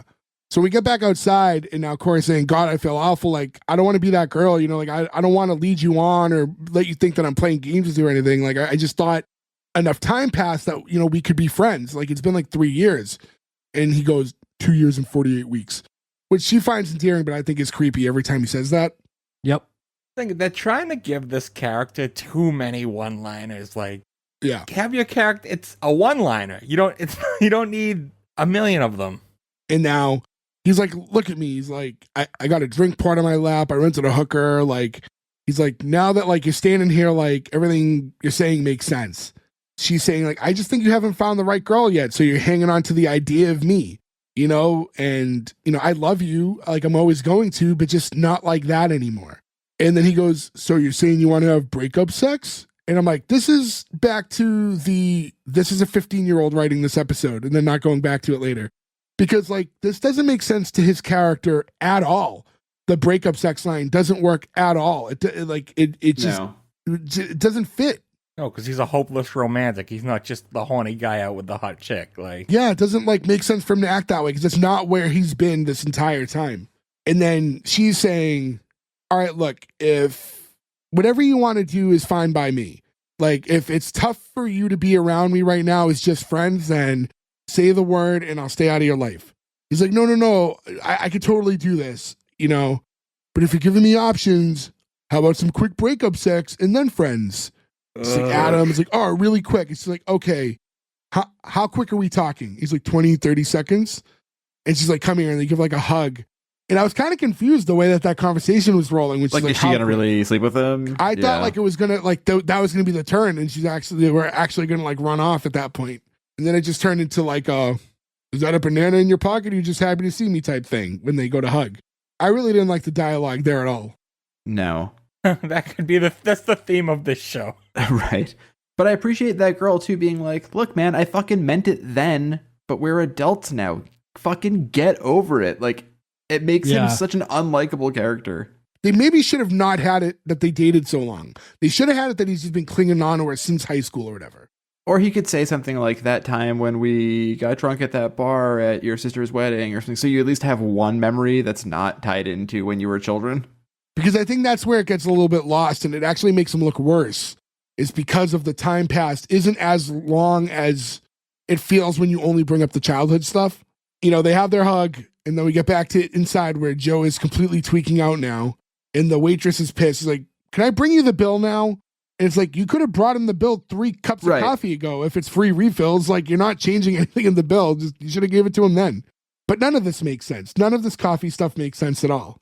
And then, to really endear yourself to all of these characters, they fucking skip out on the bill. Yeah. Part of the bill. A big part of it. Yeah. About $90-something short, we find out. Also, why the fuck are they stuck paying for the doctor's fucking food? Because I'm sure he said something like, no, I've got this. I'm sure that was him getting himself into a position he couldn't. He probably didn't get much either. Yeah. So, and usually under normal circumstances, like the one person, no one should be that broke that like whatever bill, because I think their bill was probably $100 and it was probably $90-something short because we only had a couple dollars on them. But like, yeah, the two of them are having their little, I'm sorry, bro. Yeah, I'm sorry too kind of conversation. And, you know, he feels bad that he spent all the Blu-ray money. He's like, oh, don't worry. When Shin Pads is a franchise, we'll buy 10 Blu-ray players. He's like, I just wanted you to be happy because you're my best friend. And, like, this is the other weird, like, they're doing the thing where they both tell each other that they care about each other, but can't it's do too it painful for either of them to guys say. Can't say that stuff. Yeah, fuck That me. worked with, like, I love you, bro, but it doesn't work. Like, if it was like, I love you too, but the fact that they can't say you're my best friend. Yeah. I appreciate you and your friendship. Yeah, it was just so weird. I've known all of you for 30 years, and I love you all very much. And that was not fucking hard to say, and it's not fucking weird, man. Like, why? Love you too. Yeah. Love you too, Joe. Love you guys. After they both muscle out telling each other that they care for one another, it's like, so do we kiss now? And then it's like, they make that joke. It's like, stop. And then Adam's like, we better make a run for it. And that's when we find out that the bill's like short. So they both just take off and sprint out of the building. And the last thing you hear is like, again, from outside, like, hey, that guy really does have loose stools. And like, there's nothing like, did I miss something? His pants are wet. They do show his wet pants. I guess I didn't like analyze his asshole that much. I looked at it quick and I was like, nothing seems that weird. There's no doo-doo anywhere. No, but if his pants are wet. We mentioned earlier that they're in a tiny town. Like, if you skip out on the $90 bill at the one restaurant in town, I'm pretty sure that's going to get back to you. Yep. I mean, we know somebody who used to do that all the time. Police would just be like, we know you did that. You're now under arrest. Yeah, kind of a weird note to end this episode on. Again, yeah, I think there's a reason that the standard sitcom format is a 22-minute usually, especially when you do the 3-camera like they're doing here. So to expand it out like this and to do like a 40-minute episode that wasn't a true 2-parter, it was just like a really long standard episode of sitcom. You know, there's a reason things are done the way they are. but I think we've talked about this quite a bit. So yeah, might as well get into our green light or cancels. Want to remind you guys, obviously we don't have Nick with us. So in the event of a tie, you can go to S1E1pod.com. Again, S1E1pod on Instagram, X, all that stuff. And we'll have a graphic up, you'll have his photo on it as well. So yeah, let's get into the green light or cancels. Ferg, starting with you. Yeah, that's a pretty hard cancel for me. They went a lot for the, oh, it's so wacky, it's funny, that's so random for this time, blah, blah, blah. But they didn't succeed in having a single really, truly likable character on the show other than maybe Laura. Adam was just, I couldn't fucking stand him. And there's plenty of examples of shows that we've passed where it's an unlikable character. Like, Always Sunny in Philadelphia, every single character on that show is irredeemable, but they're written well. This is just a poorly written show with no real plot. And I couldn't stand it, to be honest with you. I think I maybe had 2 laughs, and how dare you were that long. Cancel. Joe. Yeah, I think irredeemable is like the best word to describe this. And I love sitcoms. I love horror movies. I love VHS tapes. I love Twisted Sister. I love fucking From Boston. Diver Down by Van Halen is a great record. My favorite Van Halen song is probably their cover of Happy Trails. That's a weird pick, but I love it. This was so long and so fucking tedious. A couple laughs, sure, and I appreciate people trying to do things out of the box. But this is a show that more like when I would explain it to people we're friends with who listen to the show, like, oh, we're doing this show tonight, or like explain it to my wife. But I asked my wife later, I was like, do you want to watch it? And she'll usually watch anything with me a second time before the episode. She's like, I do not want to watch whatever you just described to me. That's not a good sign, right? Oh God, it was so fucking long. It would have to be fucking amazing to be this long and have me not cancel it. This is a huge cancel. Sorry, guys. Gordo. Well, considering I'm probably staring down the barrel of 6 to 10 hours this week of editing this episode, no, I can't. The only good parts of this episode was Oderus and D. Snider. Like, literally, those are the only 2 parts, and there were a couple of laughs here and there, but I can't do the length. I don't want to do the length, not with this type of writing.